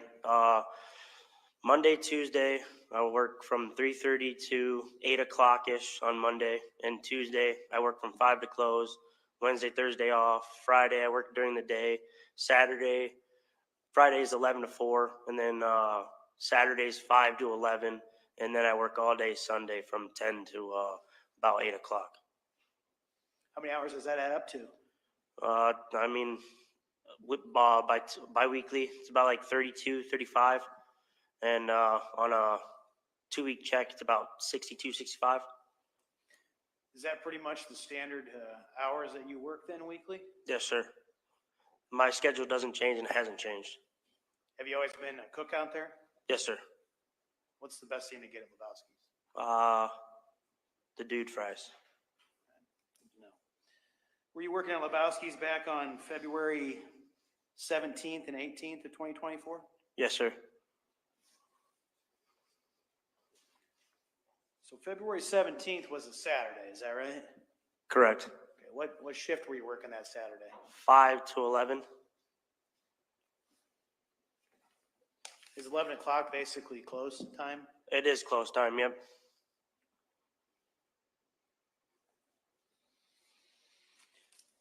Shifting gears a little bit, do you know a gentleman by the name of McKinley Louisma? I don't know him by McKinley, but I know him by Ken. Okay. Do you see Ken in the courtroom today? I do, sitting right there. Could you describe what he's wearing? He's wearing a blue shirt, wearing black pants. Is the gentleman over here by his attorneys? Yes, sir. May the record reflect the witness identified the defendant, Your Honor. It will. Trevor, how would you describe your relationship, if any, with Ken back around February 17th of 2024? I met him through my mom, but she lived right around the corner at the time. He was just a ride to work. He'd come pick me up.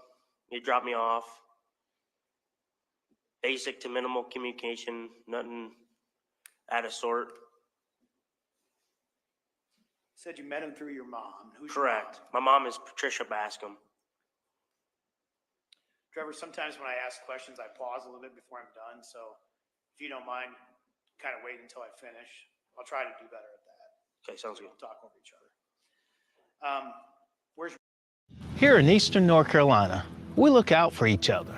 We can get anything done when we work together. I'm Don Davis. Correct. And who did she live with? Alan, which is her boyfriend, and that's about it. At some point in time, was the defendant living over there with her? Yeah, Staying Ken there? and his girlfriend at the time. Remember his girlfriend's name? I do not. So round about February 17th and 18th of this year, was Ken and his girlfriend also living with your mom, Patty? Correct, yeah. Remember the name of the street they lived on? It's right around the corner. I don't remember. Was there a Hummingbird Lane out there? Yeah, it was right around the corner. Yep, Hummingbird Lane. Do you know a gentleman by the name of Logan Kimpton? That's my nephew. So if he's your nephew, then would he be Patty's grandson? Correct. Did he also live there or stay there at the time? He was bouncing back and forth. I didn't really keep too much tabs on him. Did you have any contact with the defendant on the evening of February 17th, 2024? Yeah. Can you tell us how you came into contact with him? I needed a ride home from work, and he came and picked me up. So after I got off, I got in the car with them. He drove me from Lebowski's. We went down the main street there in Robbins. Then we went over the bridge and took a left on Robbins Road.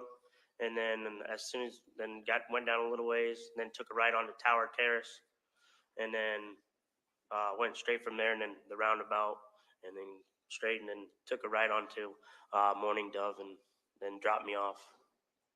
How long a ride is that? It's about 8 minutes car ride. How did you arrange for him to pick you up that night? I messaged him. Yeah. Was he agreeable to give you a ride? Yes, sir. Is that something he would do for you on occasion? Yes, sir. Do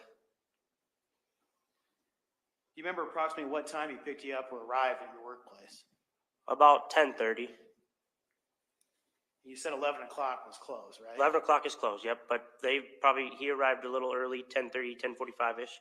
And I got done around 10:58 that night. You said was there somebody with the defendant? Yes, sir. Who was that? Dakota Van Patten. When the defendant and Dakota Van Patten arrived at Lebowski's to pick you up early, did you make contact with him and tell him that, you needed more time or anything like that?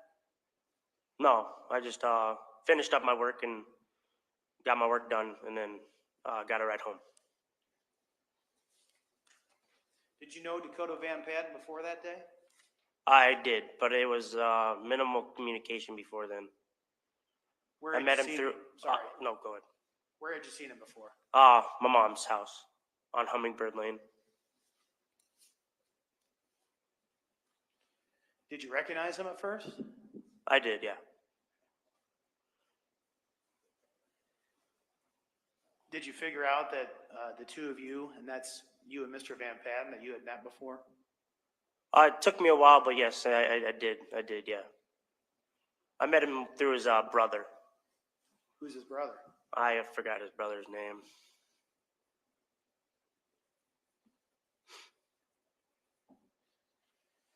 Do you recall sometime around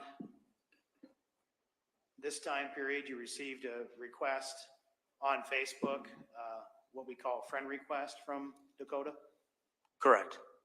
And is that something that you still had on your phone and had on your phone to provide law enforcement? I believe so, yeah. I didn't accept it at all.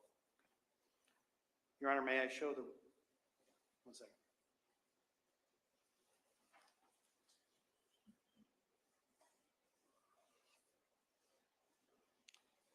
Before I get to that, Trevor, when you got into the car to get a ride home from Lebowski's, do you remember where you sat in the car? I sat in the behind the passenger. And when you sat behind the passenger seat, then did you have to maneuver your way into the car to get in there? No. Okay. Open the door, go in the car? Just open the door and get in and close the door. Okay. And it was the passenger side back or the Passengers, it was a passenger side back, behind the passenger, because there was somebody sitting in the passenger, driver, and then I got behind the passenger in the back seat. Okay. And who was driving? Ken was. Where was Dakota sitting? Passenger. Front seat. Your Honor, may I show the witness state's exhibit number 8A and 8B for identification?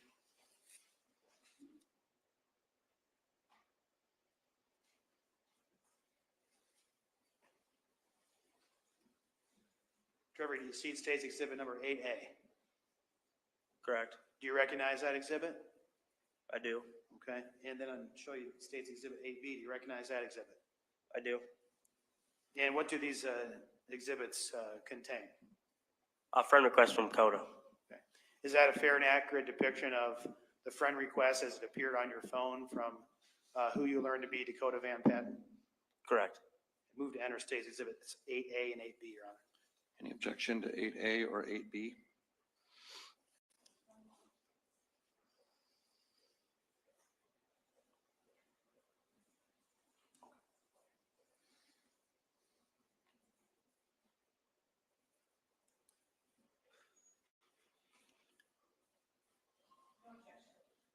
Exhibits 8A and 8B are admitted.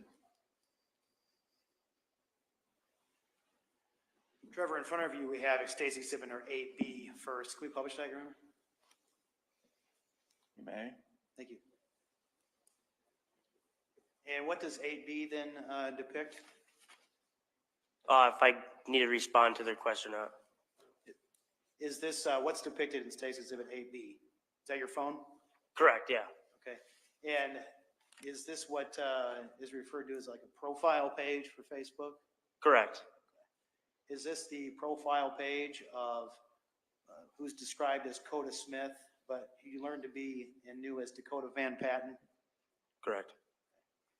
And this is the way it appeared on your phone when he sent the request and you looked to see who it was? Yes, sir. Okay. Now I'll show you State's Exhibit 8A. Okay. And what is depicted in State's Exhibit 8A? Profile picture. Is this maybe the close-up or what happens when you tap on the profile picture of Coda Smith? Yes, sir. And is this the same person who was in the car when Ken, the defendant, picked you up on February 17th, 2024, known as Dakota Van Patten? Yes, sir. Okay, thank you. Thanks, Judge. So during that 8-minute car ride, do you remember anything about the conversation that took place? I remember when we got to like Tower Terrace Road, and then we came up and saying that that don't tell my mom, but they're trouble together, like hanging out, Ken and Dakota. That don't tell like my mom like that they're together. Wait. You have to have your mic. You may.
So I think where we left off, though, counsel, you had stated an objection. My understanding is that counsel was going to try to clear up the matter, and then you'll restate the objection if appropriate. Go ahead. So we were talking about a conversation that took place in the car, Trevor. Yeah. And you were starting to tell us about that, but before you do, I wanted to ask you, who was talking or telling you about the two of them, that's Ken and the defendant and Mr. Van Patten being together? Who was talking at that time? Ken. Okay. So when the defendant was talking about being together with Mr. Van Patten, did he tell you not to tell your mom that? Correct. And did he tell you why?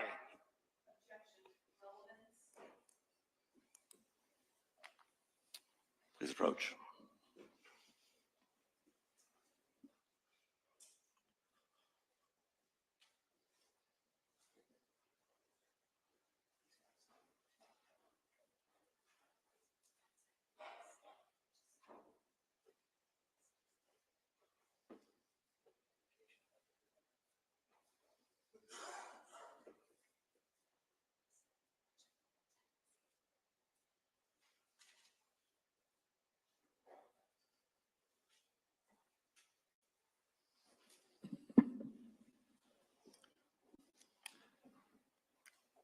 Objections overruled.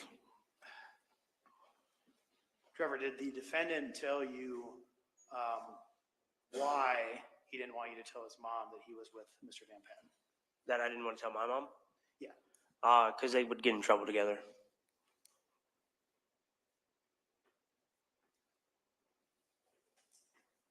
Anything else happen during that car ride? No, it was a pretty smooth car ride, sir. Did you have contact with the defendant, Mr. Louisma, again after he dropped you off at your house? Not again after until the morning after. It was a Sunday morning. About 8:30, came knocked on my door, knocked on my window. Okay. Finally go ahead. And then what were you doing when he came to your house and he knocked on the window? I was sleeping. Did that wake you up? Yes, sir. And when you heard the knocking, then did you do something to see who was there? I did. Okay. What'd you do? I then waved him over, come to the door, and then I opened my door. He stood right in the landing area of my front, like in front of my house. And then then he was like, if somebody approaches you, ask you questions, just tell them I was here all night playing video games. And it was kind of, raised questions in my mind. So he told you that if someone asked to say that he was with you all night playing video games? Correct. And when he said that to you, did you tell him anything? No, I just said that he had to go, and then he proceeded to leave. You see where he went? He went back to my mom's. You said that happened about 8:30 in the morning, then the next morning on Sunday? Correct. I have no further questions, Your Honor. Cross-examination. Thank you. Good afternoon, Mr. Weiss. Hi, how are you doing? I'm well, thank you. You're welcome. Let's talk about this 8-minute drive from work to home, okay? Okay. You'd only known Ken, my client, for about 2 weeks on that night, is that correct? Correct, yep. He'd given you rides to or from work before? Correct, yep. And so this night was not unlike any of those other nights, agreed? Agreed. Took you about 8 minutes to get home? About. You were anxious to get home that night, weren't you? I was ready to get home, yeah. And so you were kind of thinking about how you were looking forward to getting home, weren't you? Mm-hmm. Is that a yes? Yes, sorry, yes. That's okay, thank you. You're welcome. And when you were in the car, there was conversation among all of three of you, correct? Correct. Now, today, your testimony was that during that 8-minute car ride, Ken said, don't tell your mom, correct? Is that right? Correct. And that he went on to say, don't tell your mom because he and Dakota tend to get into trouble together. Is that right? Correct. Now, you and I have talked about this 8-minute car ride before today, haven't we? I believe so. At your deposition? I believe so, yeah. That was on July 25th of this year. Do you recall that? I do. Yeah, I do, yeah. It was here at the courthouse, is that right? I believe so, yeah. And you were under oath? Yes. And we had a chance to talk about this just like we are today. Would Yeah. you agree? Agreed. And this conversation in the car came up during our deposition, didn't it? I believe so. Have you had a chance to review your deposition transcript before today? I have not, no. So today, it was your testimony that Ken said, don't tell my mom because we get into trouble, correct? Correct. But that's not what you told me in your deposition, is it? I don't remember. Would it help you if you had a chance to look at that transcript? Yes. And counsel, and for the record, this is page 21, starting at line 20. May I approach, Judge? You may.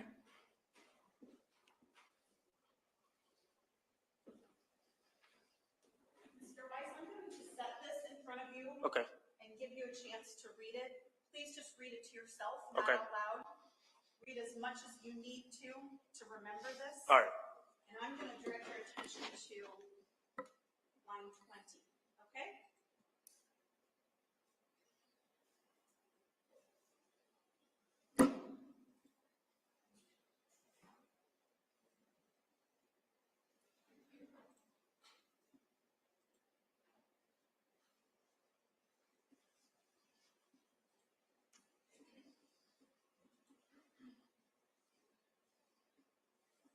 Because I may ask you a question next, I'm going to ask you to keep reading into the next page, again, just to yourself.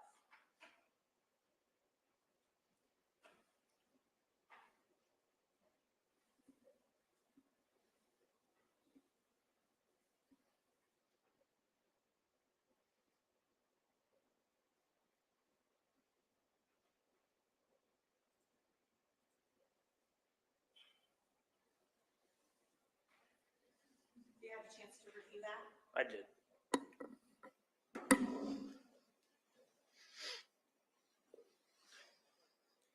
Well, your testimony today was that Ken said that they got in trouble together. That is not what your testimony was. Border Czar Kamala Harris swore an oath before God. I, Kamala J.B. Harris, do solemnly swear that I will support. That was simply your impression Yeah. from what had been said, correct? Yeah. And actually, in your deposition, you said, I don't even remember who said that to begin with, correct? Correct.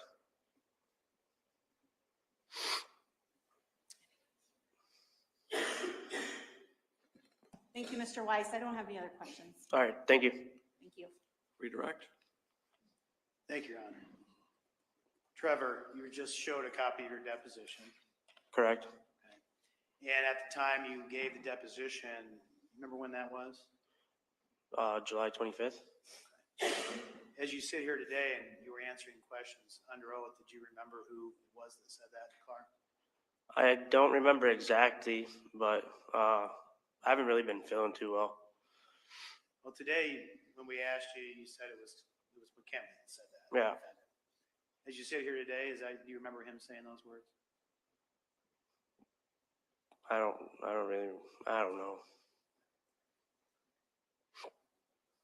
At the time that this exchange took place, who was living with your mom? Who was living with my mom? Yeah. Well, my mom's boyfriend and just her that I know of, and then Ken and his girlfriend were staying there. And did Dakota Van Patten, to your knowledge, ever live with your mom? No, sir. Other than being at your mom's house when you met him once, do you know if Dakota Van Patten knew your mom at all? Well, I would assume so. If he knew my mom, that they were over there, yeah. In prior conversations with Dakota Van Patten, did he refer to your mom as in this way at all? Talk about don't tell her something, things like that? No, sir.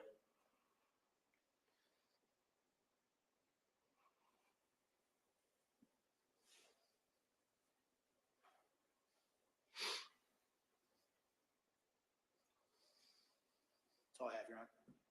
Your cross. Thank you, sir. All right, thank you.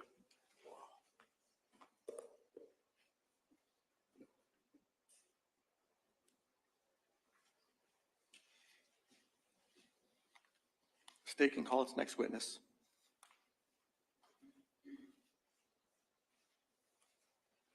State calls Jan Abel, Your Honor.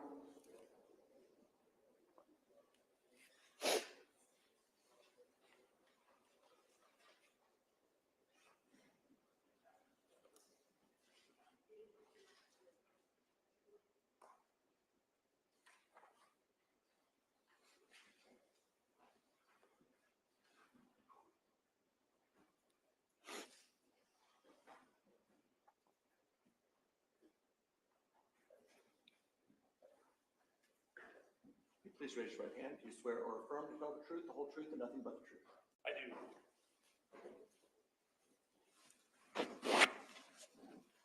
Please state and spell your full name for the record. My name is Jan Abel, Y-O-N, A-B-E-L. Thank you. Go ahead, counsel. Thank you, Your Honor. Will you tell us how you're currently employed? I am a detective sergeant with the Lynn County Sheriff's Office. And how long have you been employed with the Lynn County Sheriff's Office? 28 years. Certified peace officer in the state of Iowa? Yes, Did you have any law enforcement experience prior to becoming employed with Lynn County? I did not. And what's your educational background? Received a Bachelor of Arts in General Science from Coe College in 1995.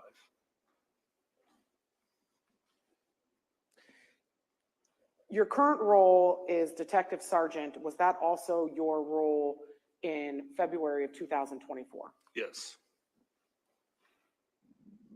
And when were you assigned to be a detective? 2011. You said 11? 2011, correct. 13 years.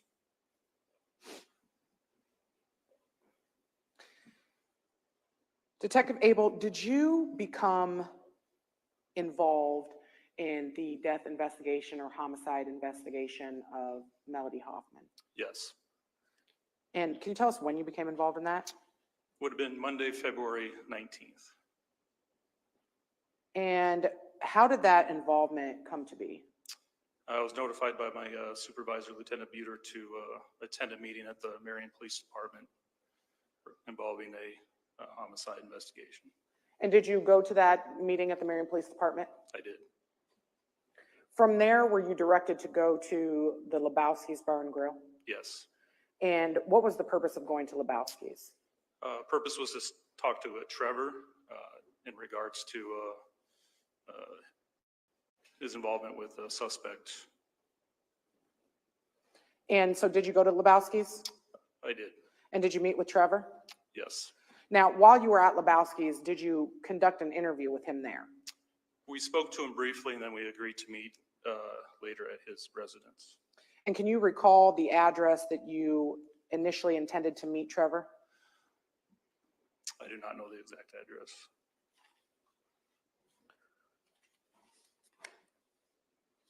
Did you eventually interview Trevor? Yes. And did that interview later happen at Trevor's mother's place? Yes, we met with him first at his mother's house. And that was on the, or at the Hummingbird address? Yes. Do you recall if Trevor's address was Morning Dove? Yes. Okay. So did you expect to run into Trevor at the Hummingbird address? I did not, but I was not surprised when I did. Through your investigation, were you able to determine who all resided at 4006 Hummingbird? I know Trevor's mother resided there. And then I know there was two other people that had been there for a couple weeks, but beyond that, I was not involved in any of those interviews. How did it come to be that you were at the Hummingbird address? There was other law enforcement personnel there, and we went there to see if we could assist with whatever may be needed at the time. Was there a search warrant being executed at that address? Can you recall? I believe there was, but I'm not certain on that. While you were interviewing Trevor, were you able to confirm whether or not he had been at work on Saturday, February 18th? Yes. 17th, excuse me. Saturday the 17th. Okay. And were you able to confirm what hours he worked that day? Yes. What were those hours? I believe it was 8 to 5. I know he had a printout of his time card that he was able to provide to us for that date.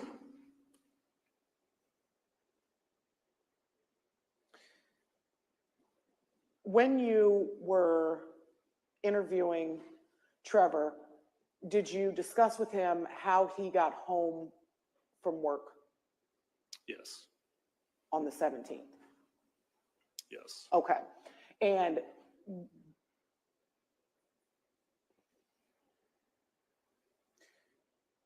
Did he tell you he got picked up from work? If you have my report available to review, I know he says sometimes he walks, sometimes he gets rides from coworkers, or it varies day by day. Do you recall asking him a line of questions about who was all in the vehicle when he was picked up? Yes. Okay. And during that conversation, did he and you discuss somebody, I'm going to call it a Facebook name, Dakota Smith? Yes. Did Trevor show you his phone and let you take photographs of his phone? Yes. Were you able through your investigation to determine who Dakota Smith is?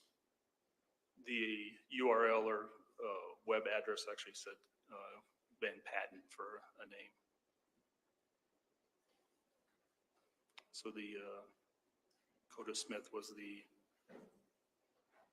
name that was on the account, But Dakota Van Patten was the web address that was associated with that? Yes.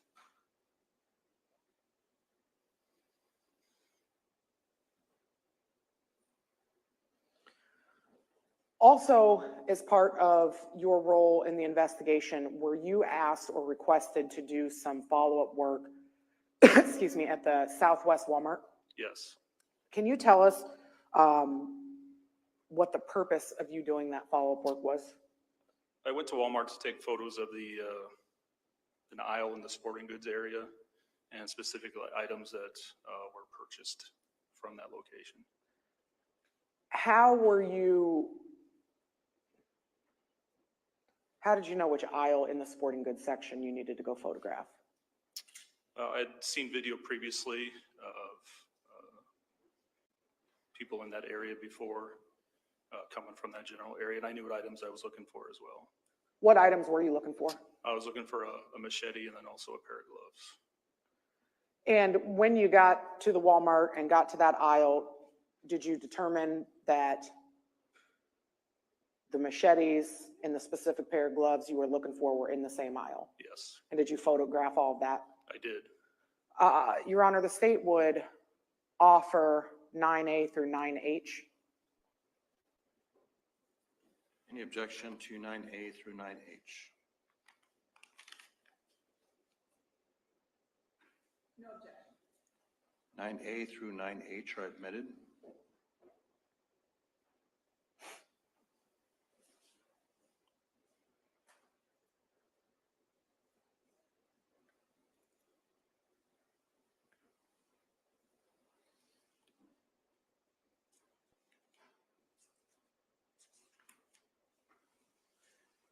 May I have permission to publish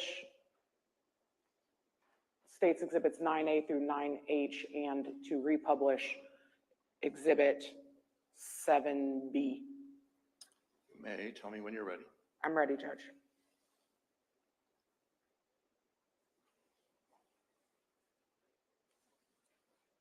Trump wants a national sales tax. It'll make everything more expensive while giving tax breaks to billionaires.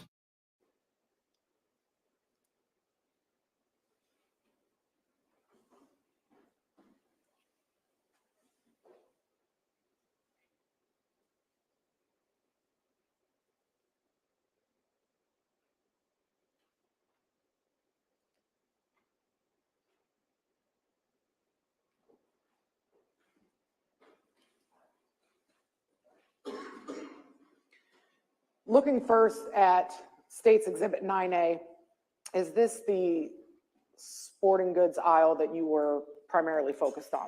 Yes. Along that back shelf there, what are those? Coolers. And to show you States Exhibit 7B, are those coolers at the top of the screen along that back row as well? Yes. From this vantage point in 9A, where are the machetes hanging in this aisle? Be on the right side.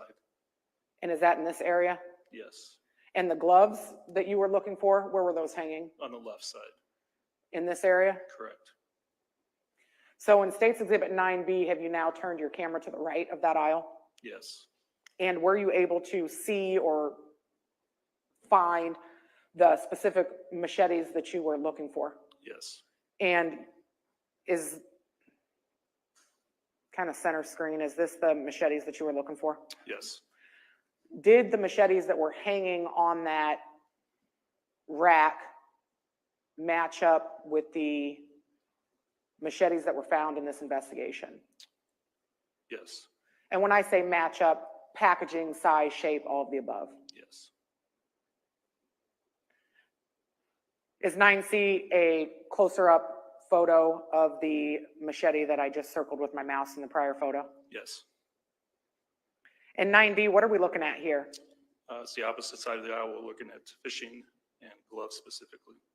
Do you want to use that laser pointer that's up there, please, and on the big screen, show us the gloves that you were specifically looking for? So it'll be these gray and black right there. The gray and black ones that have writing on the top of the hand? Yes. And are we zoomed in on those gloves on 9E? Yes. Just to be clear, out of the two gloves that are shown in 9E, are we looking at the ones on the left? Yes, the ones with the $277 price tag above them. Perfect. 9F, what are we looking at here? This will be the same glove reversed with the UPC code. And why was it important for you to picture the UPC code and the packaging of this glove? There was a receipt located during a search warrant previously with the items on this receipt. And in 9G, what are we seeing here? This would be the reverse of the machete as it's hanging. And on the reverse side of the machete, did you also get a UPC code? Yes. And did the UPC code from the packaging on the back of the machete match up to what was shown or depicted in the receipt? Yes, they were the same items. And in 9H, are we just zoomed in on that UPC from the machete? Yes.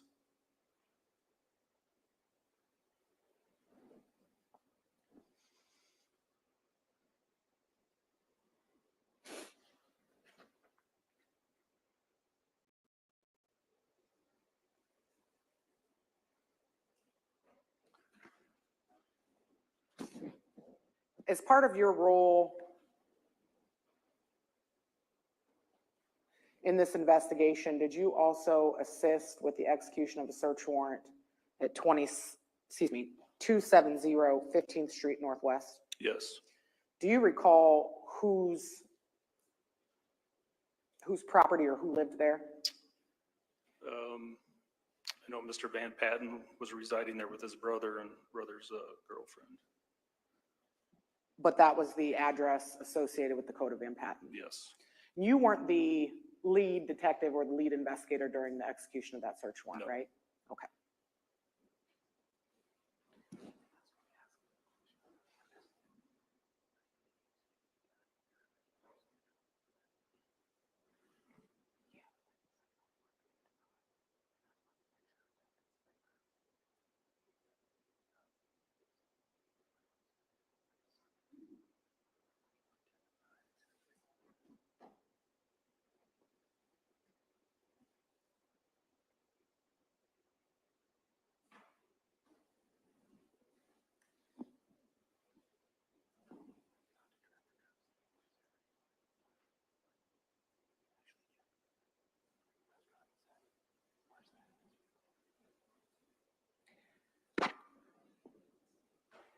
Detective,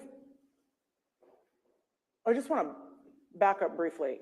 I know that I asked you a couple of questions related to Trevor's work schedule Saturday night and you being able to confirm the hours that he worked. Do you recall that line of questioning? Yes.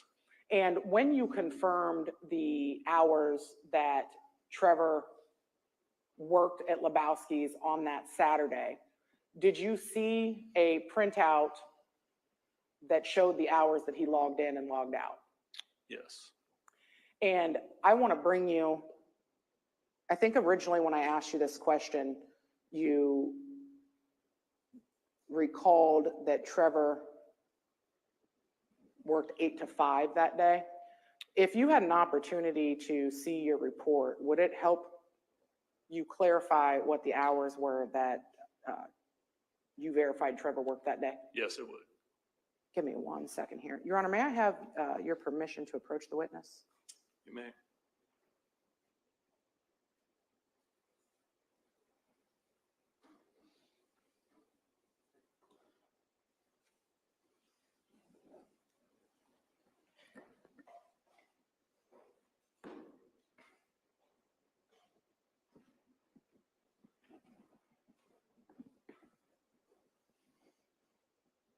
If you just take a second to review this portion of your report, let me know once you've had a chance to do that.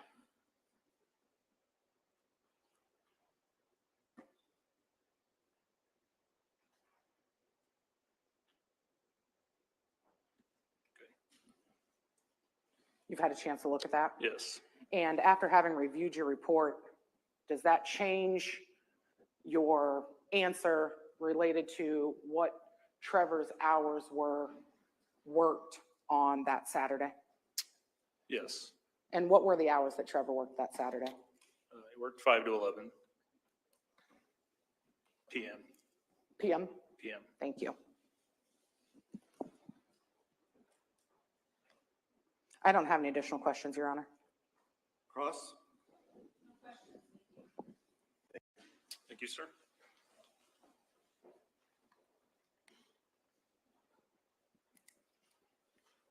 We're going to go ahead and take an afternoon recess, 20 minutes. Jurors, please remember the admonition I've given you throughout the case. Have a good break, and we'll see you back in about 20 minutes.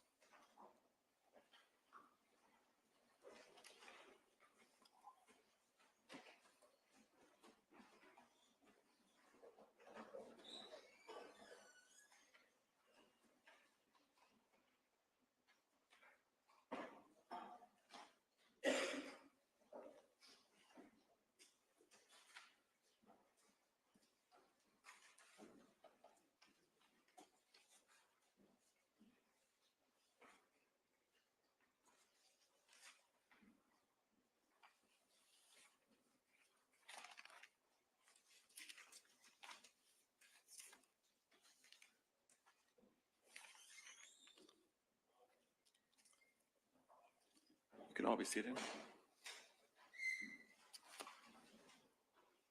Any record at this time needed from the state?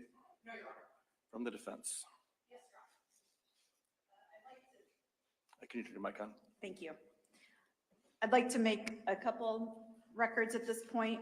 First of all, with respect to exhibits 7A through 7P, which were offered and admitted, I would just note that the state had properly listed foundation witness or witnesses for that previously. We had discussed that, and I had indicated that we would stipulate to foundation and the state could bring those in through whomever they wanted. So I just wanted to note that with respect to those exhibits. Second, I'd like to note for the record, a sidebar. I asked to approach. It was after there was evidence that there had been a sack of water and some cookies left during the Walmart checkout. Testimony was elicited that those were items that had been left by somebody else, and the witness specifically testified that my client took those items and left the store with him, which would be evidence of theft. We had filed a motion in limine prohibiting any other criminal, evidence of any other criminal activity. I believe that that evidence falls under that and should not have come in. I understand from our sidebar, and I'll defer to the state to make its record on that, that the state intended to offer that as evidence of something else other than bad character or other criminal acts. However, I would note that even if the court finds that to be true, it still has to do a balancing act of all relevant evidence to determine if its probative value is outweighed by its potential for prejudice. And in this case, it's our position that the evidence is more probative, or excuse me, more prejudicial than probative on that fact. Again, anticipating what the state will say. I would argue that it was cumulative. There was, and there will be plenty of evidence as to the other items that were purchased there and those items having been found afterwards as well, which would go to identity. And so considering all of the other evidence that the state has and will offer to that point, it is unnecessary and therefore it is more prejudicial than probative. State like to be heard? Yes, Judge. When conducting a 404B analysis, the question is whether or not the prior bad act is being offered to show that the defendant acted in conformity with, as propensity. If he committed one crime, he's more likely to commit another crime. The defendant is not charged in any way with a theft, and so I think that significantly reduces the propensity argument. Additionally, there are exceptions to prior bad acts evidence being offered and admitted. Those do include identity, amongst other things. One of the pieces of evidence found in the defendant's car during the execution of the search warrant were the bottles that were seen in that bag that were placed there by the employee that left the store in the defendant's possession. And so that it's extremely relevant. When it comes to cumulative evidence, it's not evidence piling on the same fact. Even if there were additional items found, which there were, during the execution of the search warrant in the defendant's vehicle, this is an additional piece of evidence that was also found. And so I do think that this is not cumulative, and I do think that it overcomes the 404B analysis, and that this is not being offered to show that the defendant acted in conformity with or to prove propensity for the character trait of being a thief, but for proof of the defendant's identity to associate him with the items in that bag later being found in his vehicle. Any response? No, thank you. All right. First of all, I would state that defense counsel properly recited the sidebar as well as the agreement of counsel that the objection could be reserved until the next break. Certainly evidence of a crime wrong or other act is not admissible to prove a person's character in order to show that on a particular occasion the person acted in conformance with that character.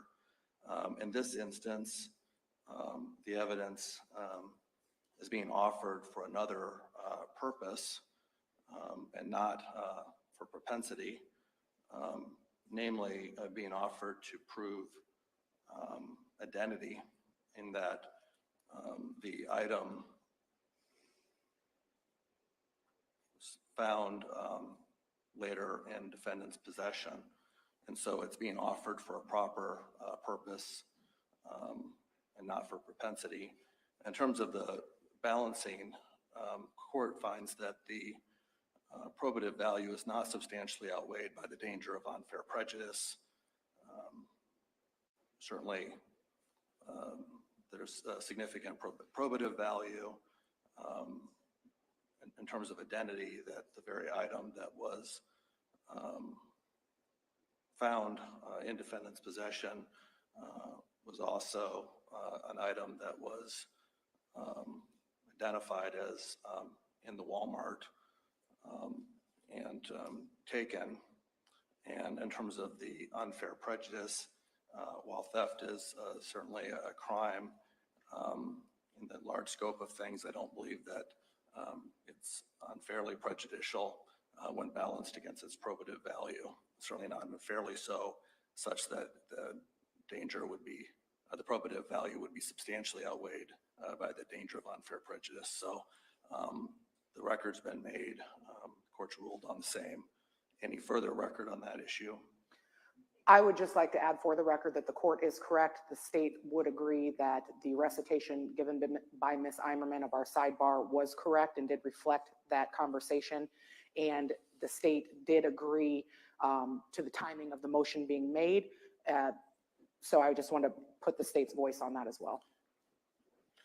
The only other thing I would say, though, is that if requested, I think the defense would be entitled to limiting instruction as to its proper use. I wouldn't give that unless the defense requested it. That, of course, would bring greater attention to the fact. And so that's not something I would do unless the defense requested it. But if the defense did request that instruction, I would give that. Is that something that the defense is going to want? And if so, I would want to do that at the next available opportunity. But again, that's something I would only do if the defense would want me to do that, understanding that it would bring attention to the issue that's now been passed by. Judge, my inclination is to agree with the court at this point that it would draw more attention needlessly to that. However, if the court will allow me to discuss with counsel and my client, and if we do, we'll bring that to the court's attention so it can be addressed soon. Right. And if you would let me know before we get back together, in the event that such an instruction were given, I think it would probably be given in the context of, not to consider this as propensity, not to be considered on the, that, defendant is,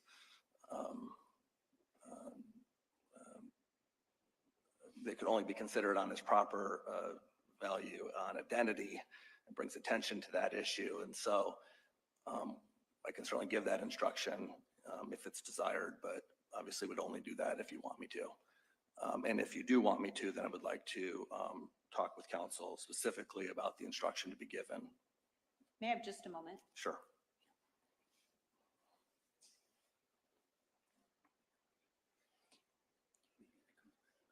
Judge, at this time, we're going to decline the court's offer to admonish the jury of that. My hope is, I understand, I appreciate the state's stated record with respect to that, and I trust that the state won't misuse that in closing or anything like that. And so at this point, I think with the state of the record where it is now, we'll decline to address it further with the jury. Well, and certainly if it were to be used in closing arguments, its proper purpose is limited narrowly to that limited purpose of identity, and certainly wouldn't be used for any other purpose. Agreed. Thank you. All right, thank you. So let's, I'll still give you your 20-minute break, and then we'll start promptly at 10 till. In terms of timing, am I correct that we've got one witness left? Your Honor, so we have two witnesses scheduled because alcohol sort of is scheduled. We're not supposed to be. Do you want to turn on your microphone? That's right, I'm just talking. They're not scheduled to be here till 3 because of my poor scheduling, which I'll try to do better at. Okay. Here. So we'll advise the court when they arrive. But we do have 2 more, and that's it for the day. All right, and so if they happenly were to arrive earlier, then we'll start earlier. And I'll let the jury attendant know to let the jury know that the break may be a little bit longer. Okay. But as soon as you get your first witness here, we'll start. Sounds good. Great. Off the record, but you're still going to give us 20 minutes to go. We'll give you 20 minutes regardless, and if your witness is here by that time, we'll start then. Have a good break.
I'm a big fan of Mark Robinson. I endorsed him out of the gate. For me, there is no compromise on abortion. Essential to have Mark Robinson with a sidekick. It's not your body anymore. And I endorse his candidacy with everything I've got.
Scott Lasseter supports the extreme abortion ban. If you care about reproductive freedoms, that's a hard no.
So we're back on the record in FECR 153477.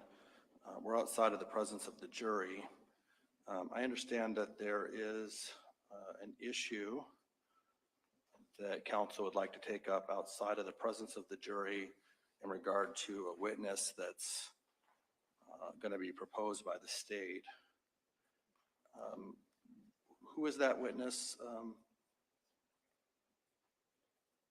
Brandon Monson, Judge. Monson? Yes. And what is the nature of the issue? Your Honor, the witness, Brandon Monson, would testify that he was in a vehicle on or about the night that Melody Hoffmanin was kidnapped and killed with other individuals, including Logan Kimpton, who's charged as a co-conspirator in this case, Taya Meyer, and then a person by the name of Dakota Cruz. And that during that car ride in the vehicle, Mr. Kimpton was talking openly about some plans that he had made with the defendant and Dakota Van Patten. And then I would anticipate that when we ask him, what did Logan Kimpton say, that Brandon Monson would say that defendant Kimpton said that he had plans with the defendant and Dakota Van Patten to go kill someone, but that he backed out at the last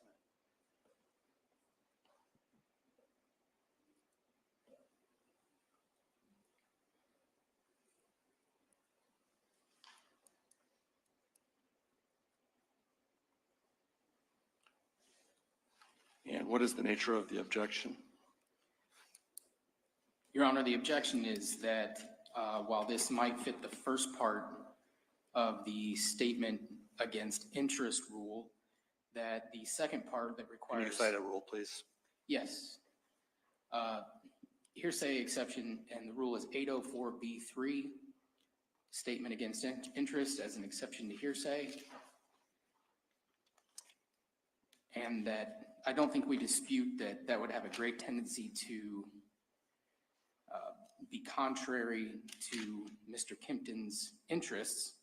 However, that the second element of the analysis that would have to be supported by corroborating circumstances that clearly indicate its trustworthiness.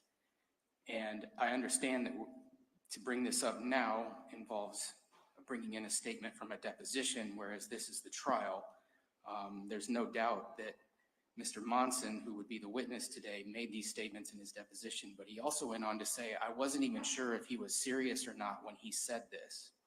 And so we would contest that whether there is corroborating circumstances to indicate the trustworthiness of this statement, to make it a hearsay exception, to make it admissible.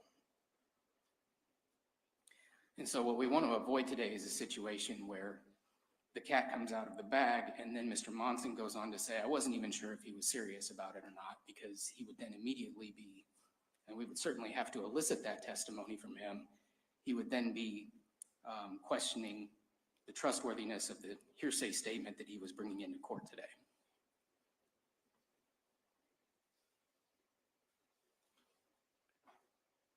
And so Mr. Monson's here, is the plan to make an offer of proof so the court can make that finding? Yes, we can do that, Judge. All right, does that work for the defense?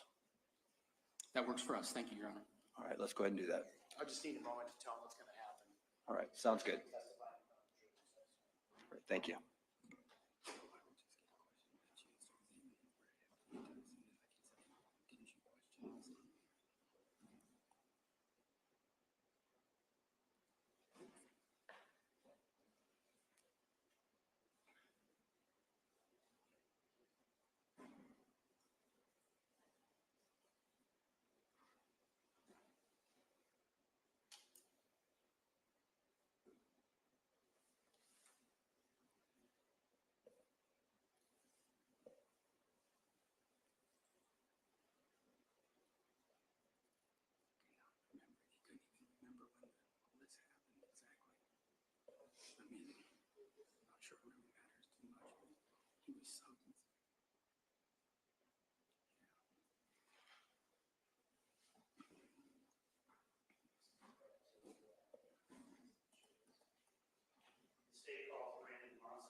Swear you in as a witness. Please raise your right hand. Do you swear affirm to tell the truth, the whole truth, and nothing but the truth?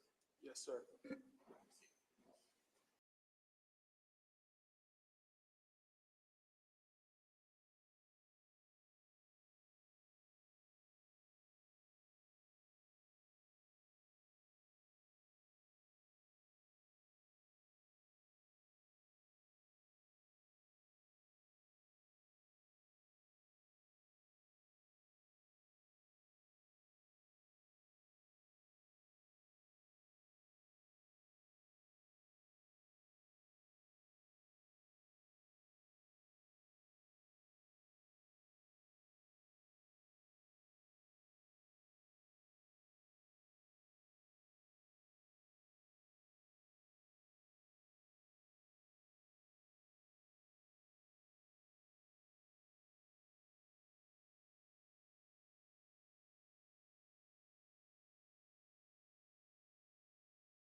With another guy named Dakota Cruz. And do you remember where you were seated in the vehicle? I think I was in the rear passenger seat. What kind of vehicle was it? I don't know the exact year, but it was a mid-early 2000s F-150, Ford F-150. Who was driving? Dakota Cruz. And do you remember where the other two were sitting?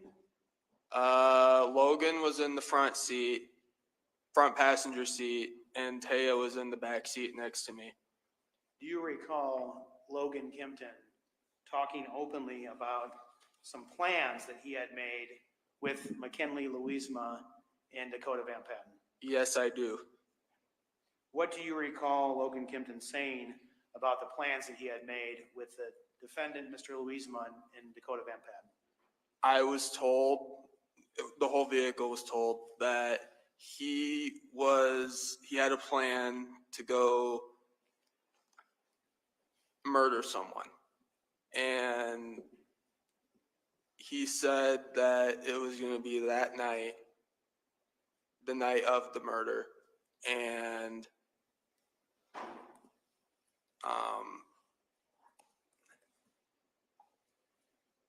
I lost my train of thought. I'll ask another question. Yes, sir. Did he say who he had those plans with? He didn't really say, he just said 2 other people. Okay. So he didn't mention Mr. Louisma? Not from what I can remember, no. And what about Mr. Van Patten? Not from what I can remember.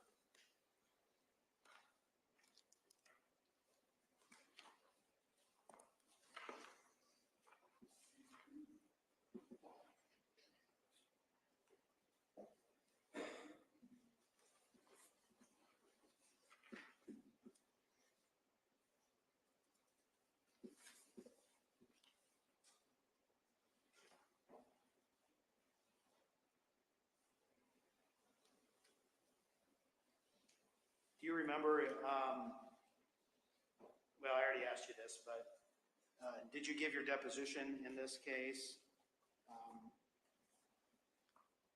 back on July 25th? I did, sir. Yes, I did. Did you review a copy of that? I have it with me right here. Okay.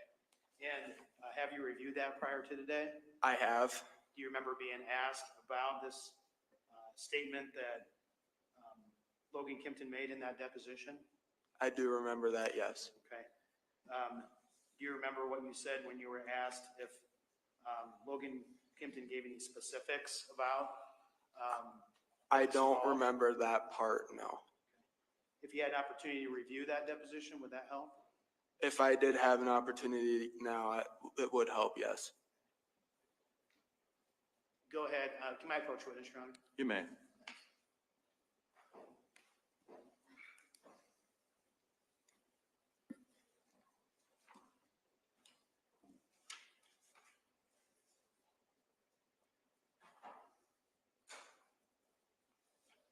I wish my memory was better.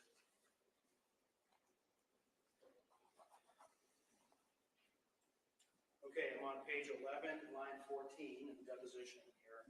If you would just, can you read that to yourself? Page line 14, question, and then your answer. Okay. Yeah, just to yourself first. Oh, okay. Line 14, right? Correct, yeah. Okay.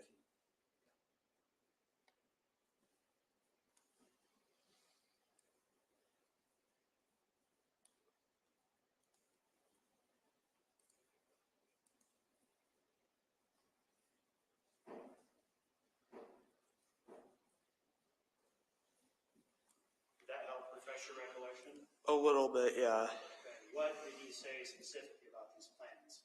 He said that Dakota, had plans with Dakota and Ken over there to go murder someone.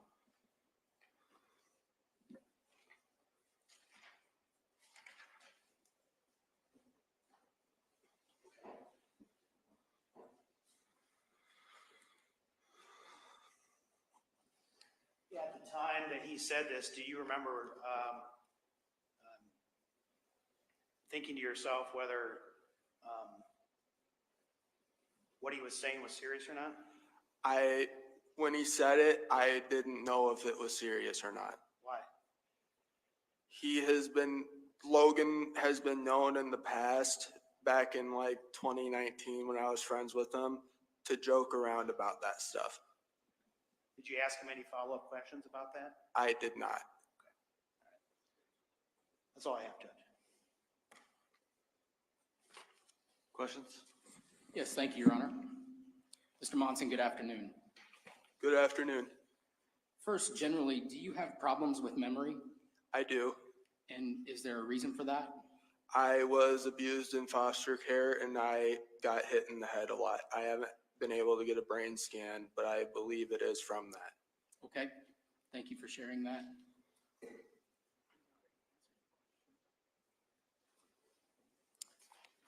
We have no further questions now, Your Honor. Any redirect? All right, thank you, sir. You can step down. Am I able to go out there though? So you go ahead and step out to the lobby with the witness coordinator, and then you'll just wait with her for right now, okay? Yes, sir.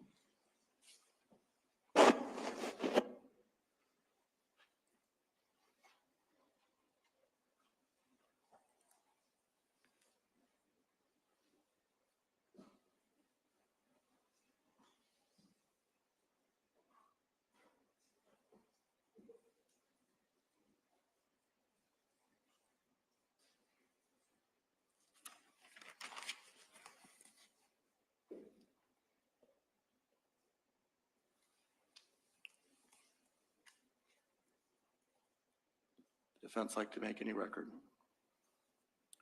Yes, Your Honor, briefly. And I guess I should, before I let you do that, did that complete the offer of proof? Go ahead. Thank you, Your Honor.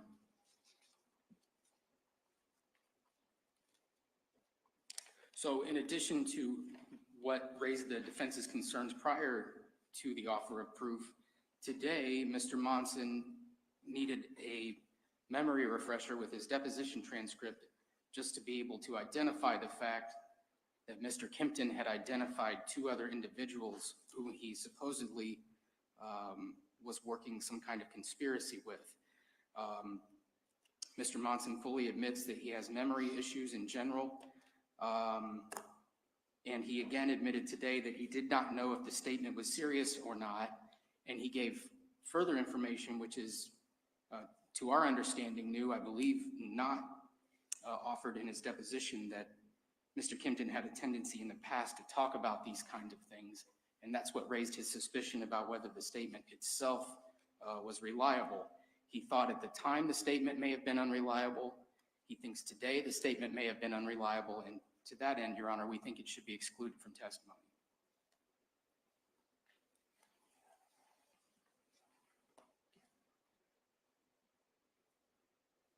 Mr. Maybanks.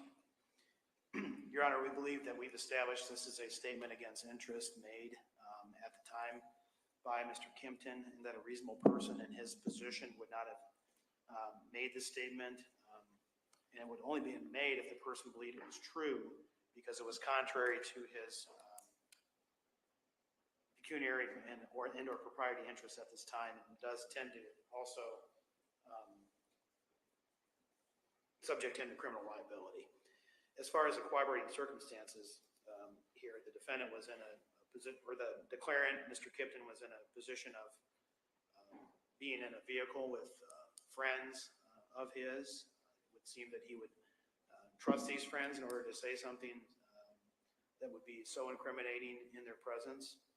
We also would contend that the circumstances are also corroborated not only by the statement itself, but by what had happened up to that point in time. As the court has received and the jury has heard as evidence in this trial, that prior to this, Mr. Kimpton had been with these two individuals and purchased with them 2 machetes and gloves, only to not be with them then shortly after that, and then talk openly about this conspiracy and this plan. So we believe that the circumstances altogether in this case does tend to indicate that the statement was trustworthy when it was made for those reasons. We believe also an argument could be made that this is a statement by a co-conspirator as well.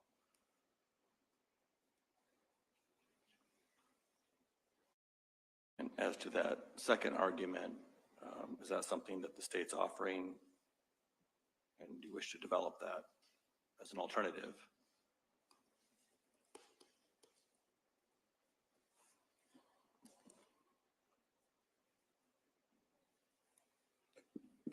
Your Honor, given the same arguments as far as the nature of the statement and when it was made, the circumstances surrounding the statement, we do believe that we have shown that this is more than just an individual who was bragging openly about being involved in a conspiracy, that he had actually taken steps at that point in time in furtherance of the conspiracy, and that the conspiracy was actually ongoing.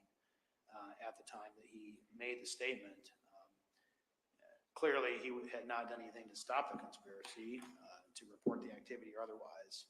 So we think the evidence can show that there was a conspiracy that existed between the defendant here and this declarant, that it's being offered against one of the members of the conspiracy, that it was made during the course of the conspiracy and in furtherance of the conspiracy. And you want to cite a rule? That is Iowa Rule of Evidence 5.801D2E.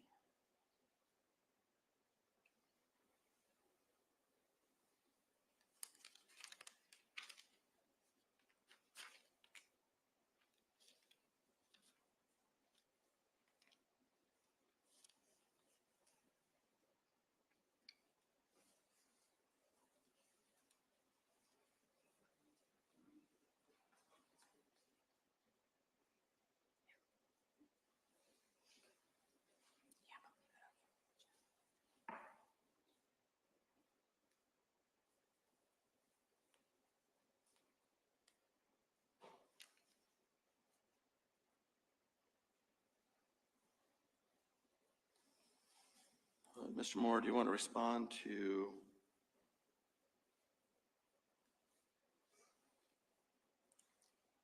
state's alternative argument? May I respond, Your Honor? You may. Your Honor, these statements are not statements of a co-conspirator. These statements are simply idle chatter. State v. Countryman, 572 Northwest 2nd, 553. In fact, Mr. Monson was asked in his deposition if he believed that Mr. Kimpton was trying to solicit his help in any way in this, and he responded, no. I'm sorry, I can't find that exact spot in the deposition. There is no indication that he was making those statements in any attempt to further a conspiracy, if in fact the court believes that a conspiracy existed at that point. Again, I believe that the Countryman case would support that this was merely idle chatter. Thank you. With regard to the corroborating circumstances, would the defense care to respond to the state's argument that the other facts of this case was established in the evidence thus far, including the purchase of the machetes, evidence that the three individuals were photographed together, etc., itself provide the corroborating circumstances necessary to meet the prong at 3B?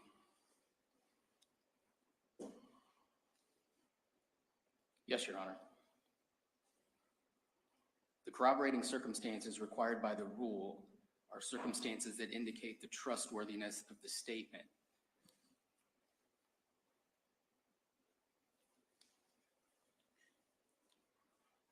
The facts regarding purchases at Walmart may corroborate the truth of the statement, but not necessarily its trustworthiness, whereas Mr. Monson himself questions the trustworthiness of the statement that Mr. Kimpton had made such statements in the past before, but that were not trustworthy.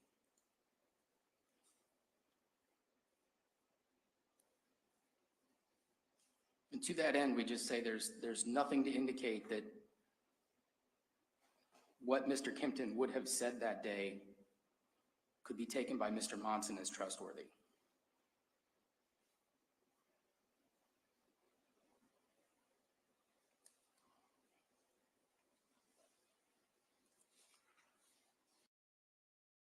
Oh my gosh, I hate our kitchen. I know, we need more space. We should start looking at homes. About that, I really love North Carolina, but I'm kind of nervous about committing. Why? I'm not ready to be a mom yet, and every Republican lawmaker refused to pass the bill that would protect birth control. I don't want to be in a place where politicians are controlling our family planning. Oh man, I had no idea. What's their deal?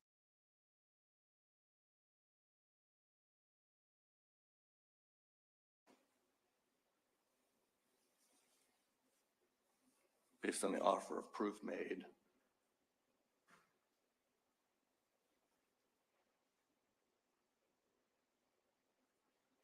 Statements were contrary to declarant's interest.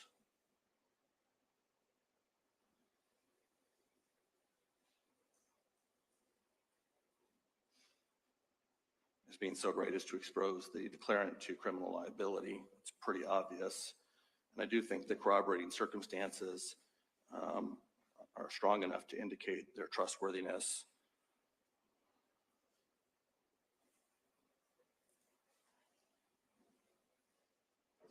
So that objection is going to be overruled. The court's going to find that these do qualify as statements against interest, and so the testimony will be permitted.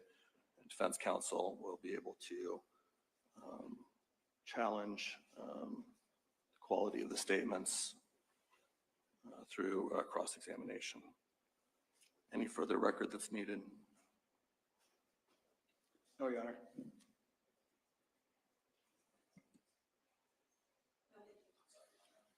All right.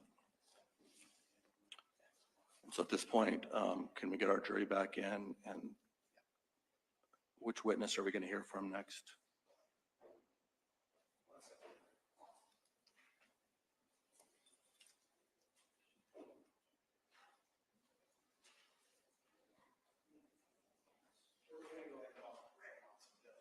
All right.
You can all be seated.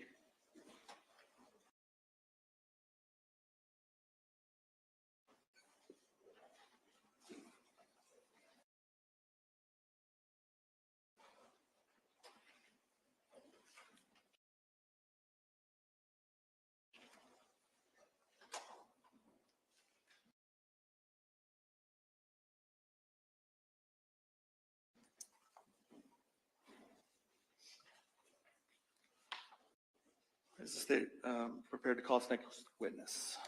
Yes, Your Honor. The state calls Brandon Monson.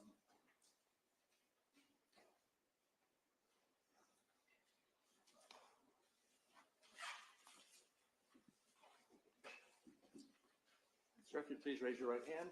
You swear or affirm to tell the truth, the whole truth, and nothing but the truth. I swear.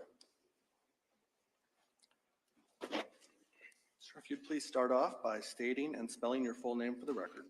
My name is Brandon Munson, BrandonMonson. Thank you, sir. Go ahead, counsel. Thank you, Your Honor. Good afternoon, Brandon. Good afternoon. I'm going to ask you a few questions about yourself first. Yes, sir. Know who you are. How old are you? I am 20 years old, And where do you currently live? here in Cedar Rapids. Do you have your own residence? No, it's a host home. I don't know if you've ever heard of a HAB home, but it's kind of like that, but the staff actually live with you. Okay. And it's the staff member's house, basically. How did you get lined up with that? Through Four Oaks. Is this some kind of housing then where you have staff there to help you with things? Yes, I'm currently working on money management and cleanliness, like cleaning up my room and stuff. And do you work for a living? No, I do not. How are you able to afford to live at this house? I get it paid for through Medicaid.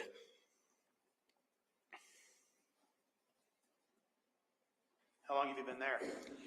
Since the beginning of September. I want to say the 3rd. Where were you living before that?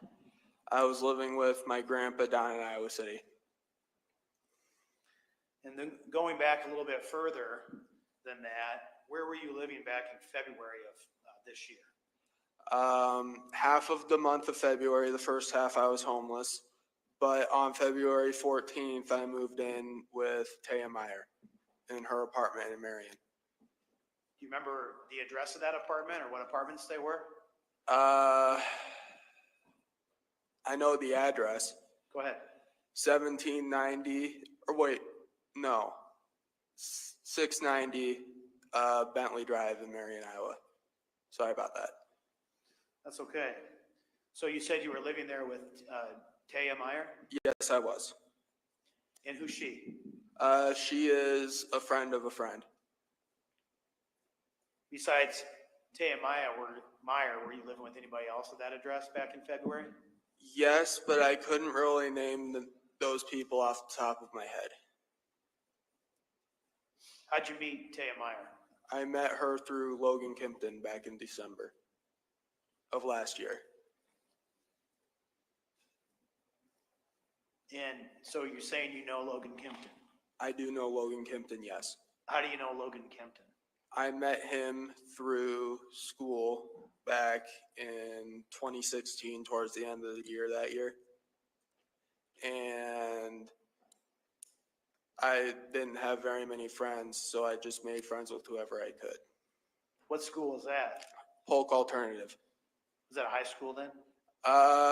They have beginning of middle school through high school. So while you attended Polk Alternative, that's where you met Logan Kimpton? Yes, sir. And as of February of 2024, was Logan Kimpton your friend? At that point, he was, yes. I'm going to ask you about a couple more people. Do you know somebody by the name of Dakota Van Patten? I do. How do you know him? I know him through Logan. I didn't really consider him a friend, but I just knew of him, and I hung out with him a few times, but I wouldn't really consider him a friend. So you hung out with him a few times. Does that mean that you would be able to, recognize him in person? I would, yes. And do you know the defendant in this case, McKinley Louisma? Yes. How do you know him? I know him through Logan Kimpton. What kind of prior interaction did you have with him? He only gave me a ride from St. Luke's Hospital to Taya Meyer's apartment in February, and that is what all I remember about him. I didn't talk with him much during that car ride. He just gave me a ride over there. And do you see him in the courtroom today? Yes, he is sitting right over there. He's got the blue shirt on by his lawyers? Yes, sir. Okay. May the record reflect the witness identify the defendant, Your Honor? It will. What did you know the defendant as? Just one of Logan's friends. I knew him. People call him Ken.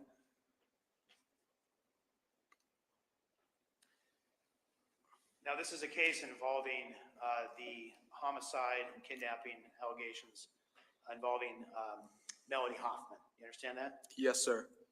Do you recall being in a vehicle with Logan Kimpton, Taya Meyer, and another person on or about the night that Melody was kidnapped and killed? I do recall, yes, sir. And who was the other person, if you remember? Dakota Cruz. Do you remember what you guys were doing that night in the vehicle? We were mudding out in Solon. What's muddy? Mudding is where you go off-road a whole bunch of mud and you try to kick it up with your truck. Okay. Who was driving? Dakota Cruz. Was it his truck? It was his truck. Okay. And can you tell us, if you recall, where people were sitting in that car ride? I was sitting in the rear passenger seat. Taya Meyer was sitting in the rear driver's side seat. Logan Kimpton was in the front passenger seat.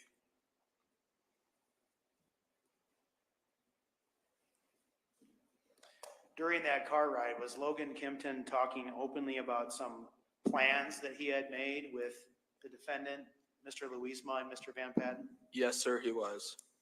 What did he say about the plans he had with those two? He said that he had a plan to go murder someone and that it was going to be with the defendant, Ken, and Dakota Van Patten.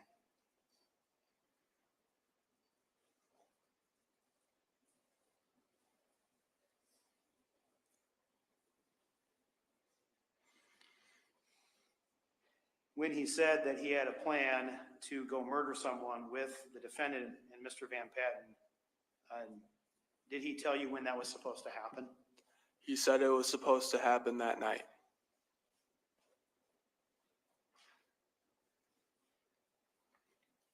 Do you recall what, if anything, Mr. Kimpton said about how they were going to do this?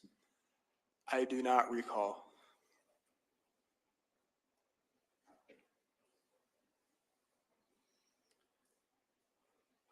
When Mr. Kimpton said this, what was your thought? I didn't know if he was joking or not because he has been known to joke around about killing people in the past. After that car ride, where did you go? We went back to Taya's apartment. And when you went back to Taya's apartment, where you were staying at the time, what did you do? I went to sleep. Do you recall, as you sit here, approximately what time that would have been? Between 3 and 5 a.m. So you think you went to sleep when you got home around maybe 3 a.m. or so? Yes. Do you recall, while you were in the apartment that night and you got home and sleeping, do you recall Mr. Van Patten coming to the apartment? I do not recall from my own memory of seeing him, but I remember Taya told me he was okay. there. Sorry. Thanks, Mr. Monson. We just want you to talk about what you remember. Sorry about No, that. you're just answering the question. That's fine. So you don't recall seeing Mr. Van Patten? No. But I do know he was there.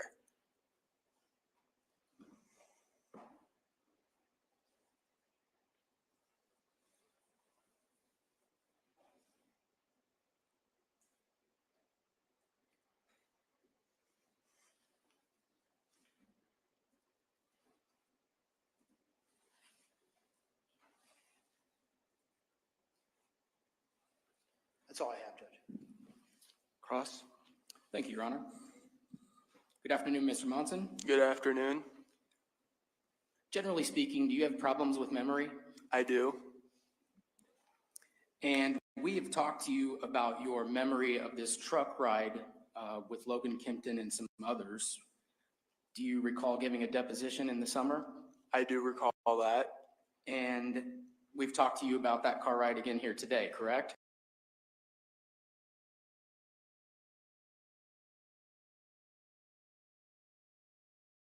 Yes, sir. And as you walked into this courtroom, this courthouse today, did you even recall the specific detail that Logan had implicated McKinley Louisma and Dakota Van Patten with his statements? I don't remember exactly what I said, but I remember roughly about what I said. And did someone have to refresh your memory of that particular detail today? Someone did have to refresh my memory on that detail, yes. No further questions, Your Honor. Redirect.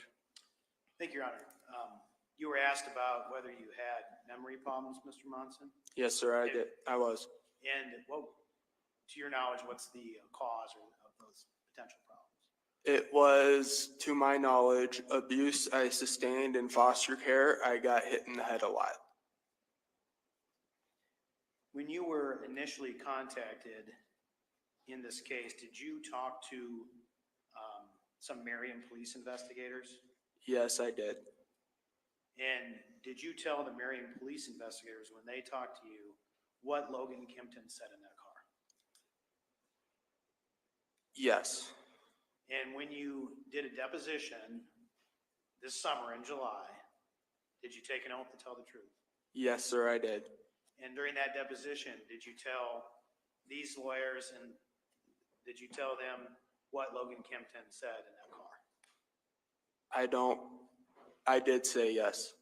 And that's what you reviewed before today, right? Before testifying today, right? Yes. And did you tell the truth to the police? Yes. Did you tell the truth in your deposition? Yes. Are you telling the truth today? Yes, sir, I am. Nothing further. Recross. No, Your Honor. Thank you. Thank you, sir.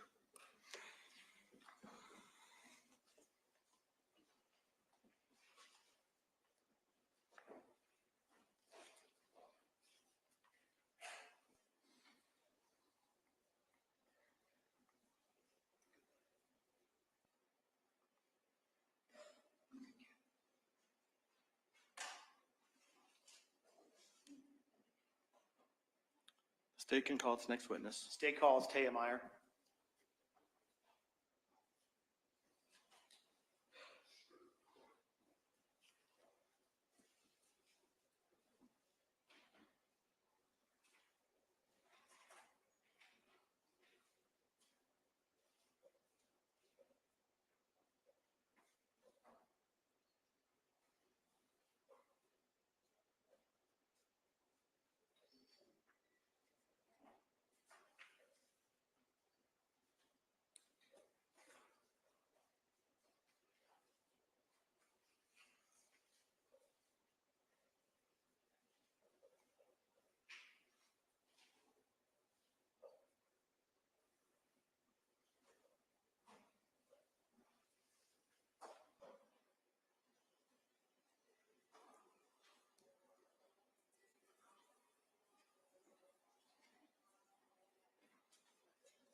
I'm going to have you raise your right hand. You swear or affirm to tell the truth, the whole truth, and nothing but the truth. Yes. And if you would please state and spell your full name for the record. Taya Jo Meyer. All right, and I'm going to have you speak right into the microphone in front of you. You could pull it down a little bit so you're closer. It bends. Right. Taya Jo Meyer. And how do you spell that, ma'am? Taya Jomeyer. Thank you. Go ahead, counsel. Thank you, Your Honor. Taya, how are you today? Decent. Okay. You look like you're having some trouble in here. Are you feeling all right? Yeah, just not feeling good. I'm a little dizzy. Just been sick. Are you able to answer some questions for us today? Yes. And answering those questions, you're going to tell us the truth? Yes. If you need a break or anything, let us know, okay? Okay. Let's start with some easy ones here. How old are you? Working right now? No. Is Landon working? Yes. You guys renting somewhere? Yes. You help Landon out with his work? Yes. What's he do? DoorDash. I'm going to ask you if you know a few people, okay? Okay. First of all, do you know the defendant in this case, Mr. McKinley Louisma? Yes. And who do you know him as? What did you call him? Just Ken. Ken? hmm How do you know Mr. Louisma or Ken? I know him through Logan Kimpton. How do you know Logan Kimpton? I've known him since I was little. I know his whole family and Okay. How long has that been? since I don't know, probably like 5, 6, maybe 7 years. Is Logan related to your boyfriend? Yes. How? He's his cousin. Do you know Dakota Van Patten? Do I or did I? Did you? Yes. And how'd you know Dakota Van Patten? Also through Logan. When do you think you met Dakota Van Patten? I'd say December of last year. By last year, do you mean December of 2023? Yes. How would you describe your relationship with him back in February of this year with Dakota Van Patten? We were cool. We hung out sometimes. I mean, we were friends, but not friends. So you're cool, you'd hang out sometimes and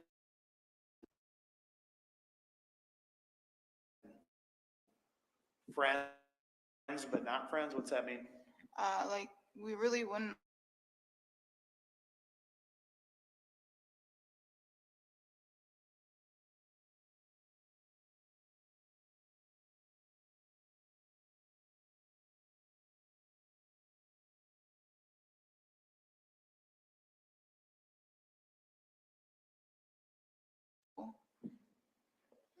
Did you know common people?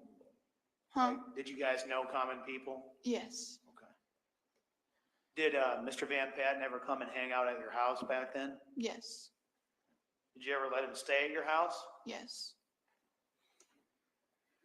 Going to the night of February 17th into 18th.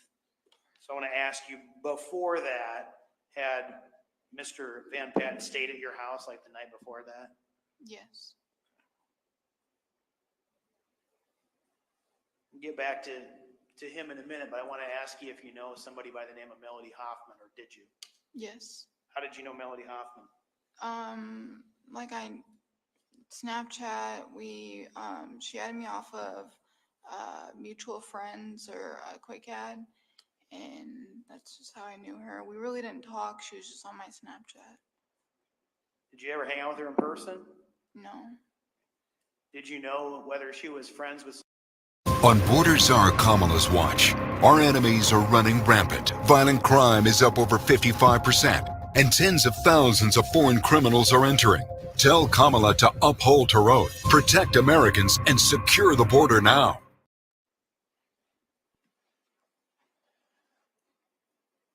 So you know that you're subpoenaed to testify in this case, and it's the case involves the homicide of Melody Hoffman, right? Yes. Do you remember the time when Melody Hoffman was killed? Not the time, but I know it was like in February. Did you have contact with Dakota Van Patten on or about the night that Melody Hoffman was killed? Yes. Could you tell us first, how did you end up having contact with Dakota Van Patten the night that Melody Hoffman was killed? He called me and asked me if he could come over and he needed to talk to me. When he called you, what were you doing? I was just laying in my room, just laying down, hanging out with my dog. When he called you to ask if he could talk to you, what did you tell him? I said, sure, I guess. I mean, I was gonna go to sleep, but I guess.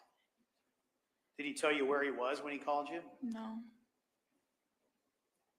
Did you end up then having contact with him in person?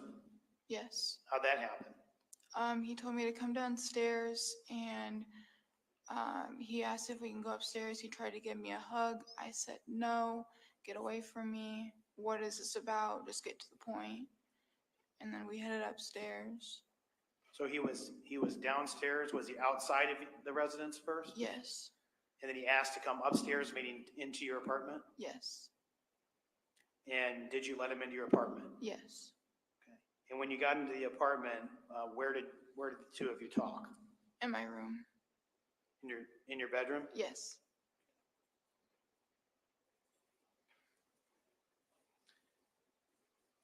When he came into your bedroom to talk, did you ask him what's up? Yes. Okay.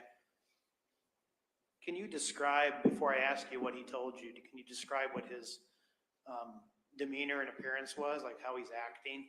He was just chill, really didn't talk. Like, he was just not acting like himself, but like, I don't know. He was just chill, and he just had a weird type of aura or vibe to him. So. What did he tell you that he wanted to talk to you? Yes. Did he tell you how he got to your apartment? He told me that he got here by a car. He didn't tell me who. It was just like, I didn't like see because it was dark. It looked like a black car, but I didn't know. Did he tell you who he was with that night? No. Yes, he told me he was with Ken.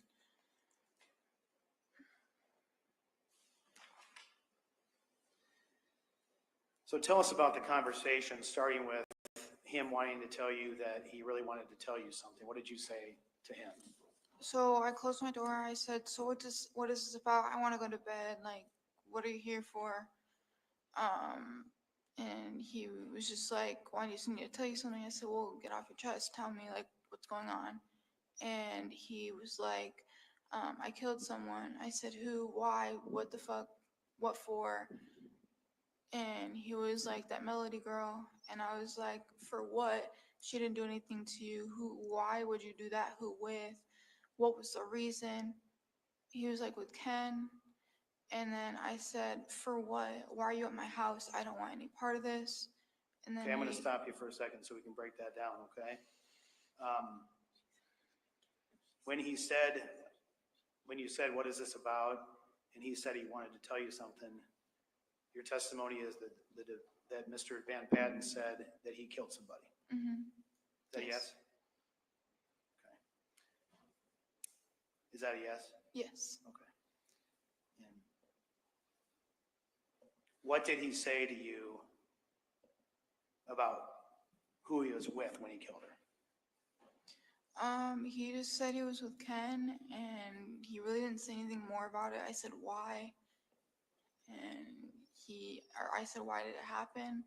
And he just said it had to be done. And he really didn't talk to me afterwards. Did he tell you about whether Ken was involved in it or not? Yes. What did he say? He just said, I said, was it with anybody? Who, why did you do this? And he said it with Ken. That's all he told me.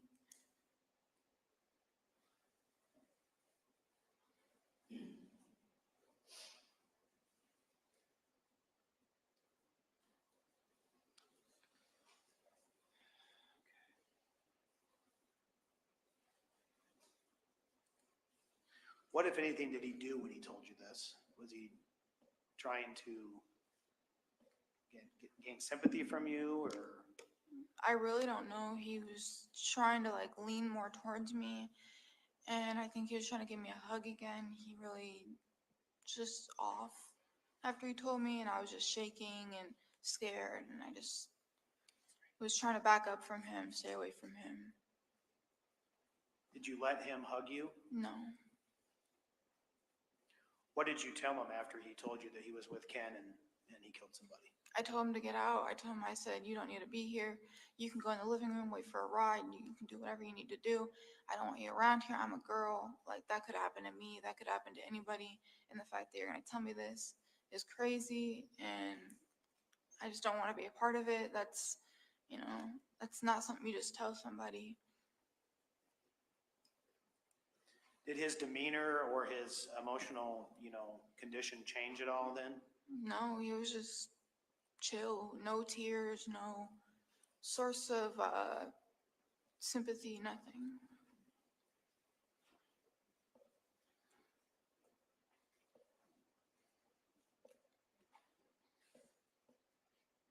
Did you see any weapons on him? No.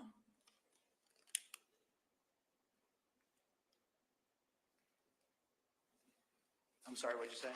No. Did you tell the police about seeing any weapons on him? No, I don't think so. No. What did you say? Could you repeat that? I said no.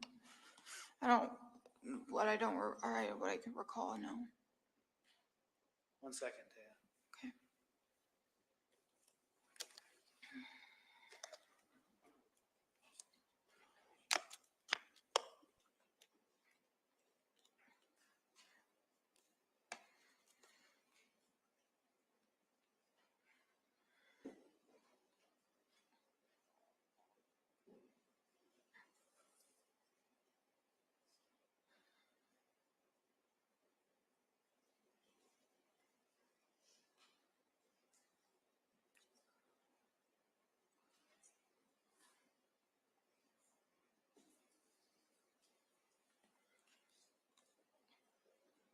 Taya, when Mr. Van Patten told you that he was with Ken and that he killed someone, did he tell you what he did, what Ken did, No. what they may have done together? No. Did he offer any more details about that? No. He just said it had to be done. He just said it had to be done? Yes.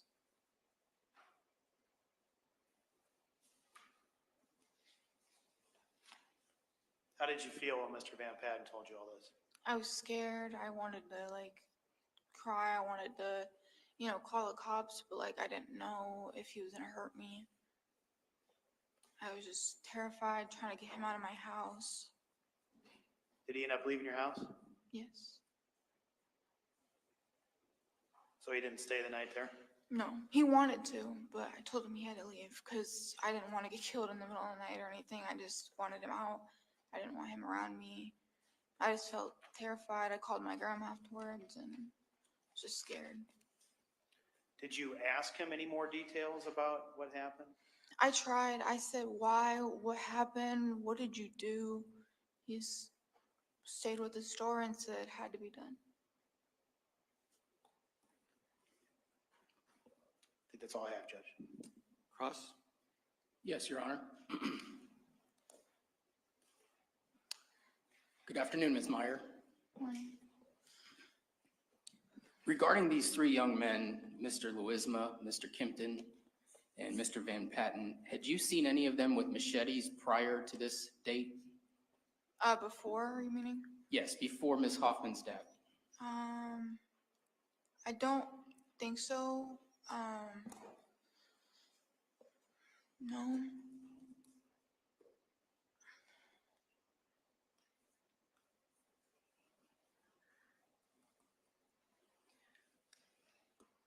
Ms. Meyer, I'll ask you, do you recall giving a deposition on July 25th of this year? Yes. And do you recall giving a statement to me and Ms. Eimerman and other attorneys that day? Yes. And do you recall taking an oath that you would tell the truth on that day? Yes. Do you recall if we had asked you on that day whether you had seen any of these young men with machetes before? Yes. Do you recall your answer that day on July 25th? No. You don't recall your answer? No.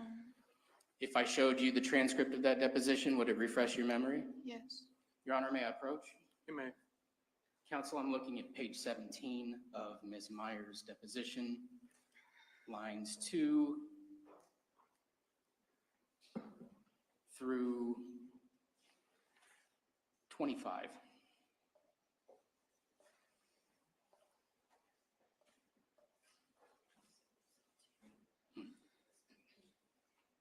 All right.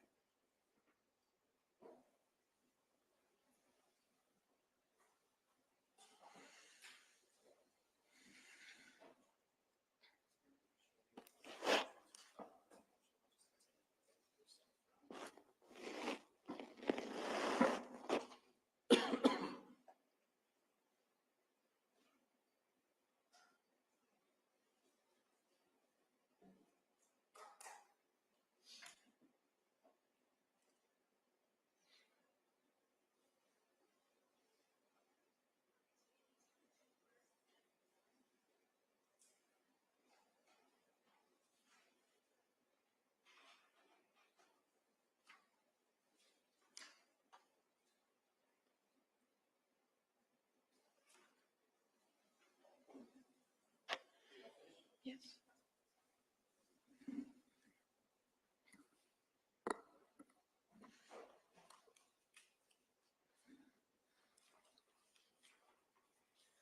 Ms. Meyer, did that refresh your memory of the answers you gave on July 25th? Yes. And did you say you had seen those individuals with machetes before? Yes, just a few days like prior to the day you were asking, like Tuesday, Wednesday. Okay. And did you think anything of seeing those machetes? No. And were they within the context of kind of just lying around? Yes.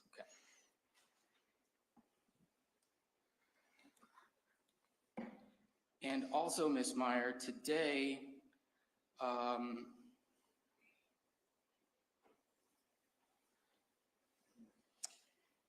you gave some testimony about some statements that Dakota Van Patten made to you when he came to your house late on February 18. Is that correct? Yes. And you said that he told you that he had killed someone, Yes. but today you also said that he told you he was with McKinley Louisma when he killed someone?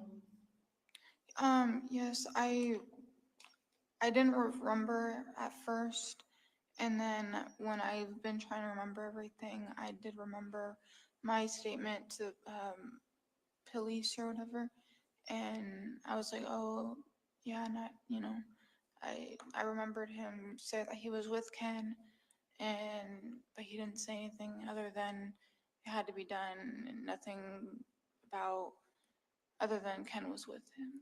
Okay. And again, I'll ask, do you recall your deposition from July 25th of this year? Yes. And do you recall detailing the statement in which Mr. Van Patten said that he had killed someone at that time? Yes. And do you recall what you said on that day about who he was with? I think I said he was alone. I'm not for sure. And so you think on July 25th you said he wasn't with anyone else? Yes. Yes. I don't have any further questions, Your Honor. Redirect.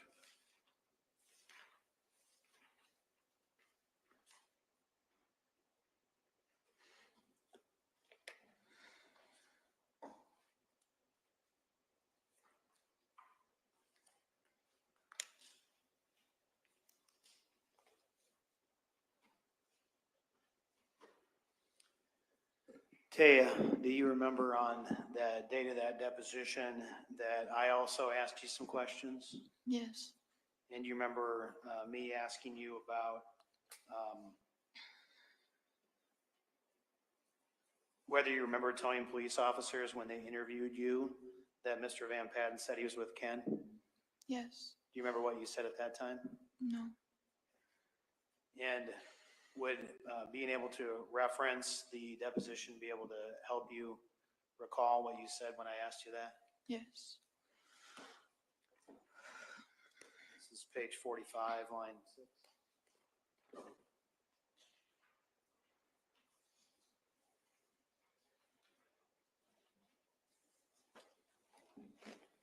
Page 45, line 3 is where the question is. Can you just read that answer to yourself first?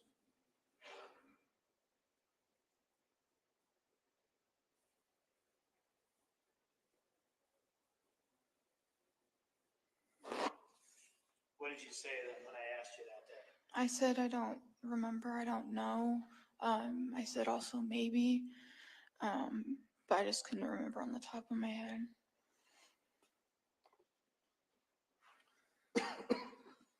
Prior to coming in to testify today, did you have a chance to watch an interview that you had with the police when they were asking about this? Yes.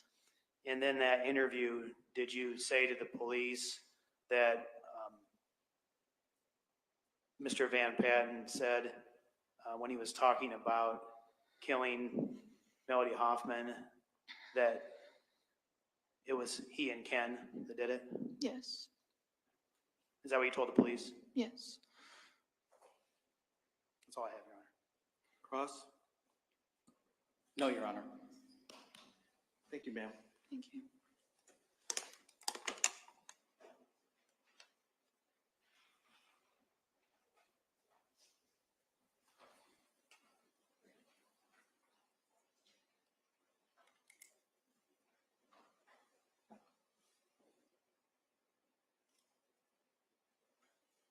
Does the state have any other witnesses today? Your Honor, we don't have any other witnesses today scheduled. All right, jurors, so we're out of witnesses today, so I guess it's going to be an early day. I'm going to release you until 9 o'clock tomorrow. I want you to remember the admonition I've given you throughout the case. One thing I wanted to mention as well, I meant to mention it yesterday, or I guess Friday or this morning, but there is a camera in the courtroom. I wanted the jury to be assured that you'll never be shown. So as jurors, that one of the rules of our court is that jurors will never be shown. So I just wanted you to be assured of that. So have a good evening, and we'll see you tomorrow morning at 9 o'clock.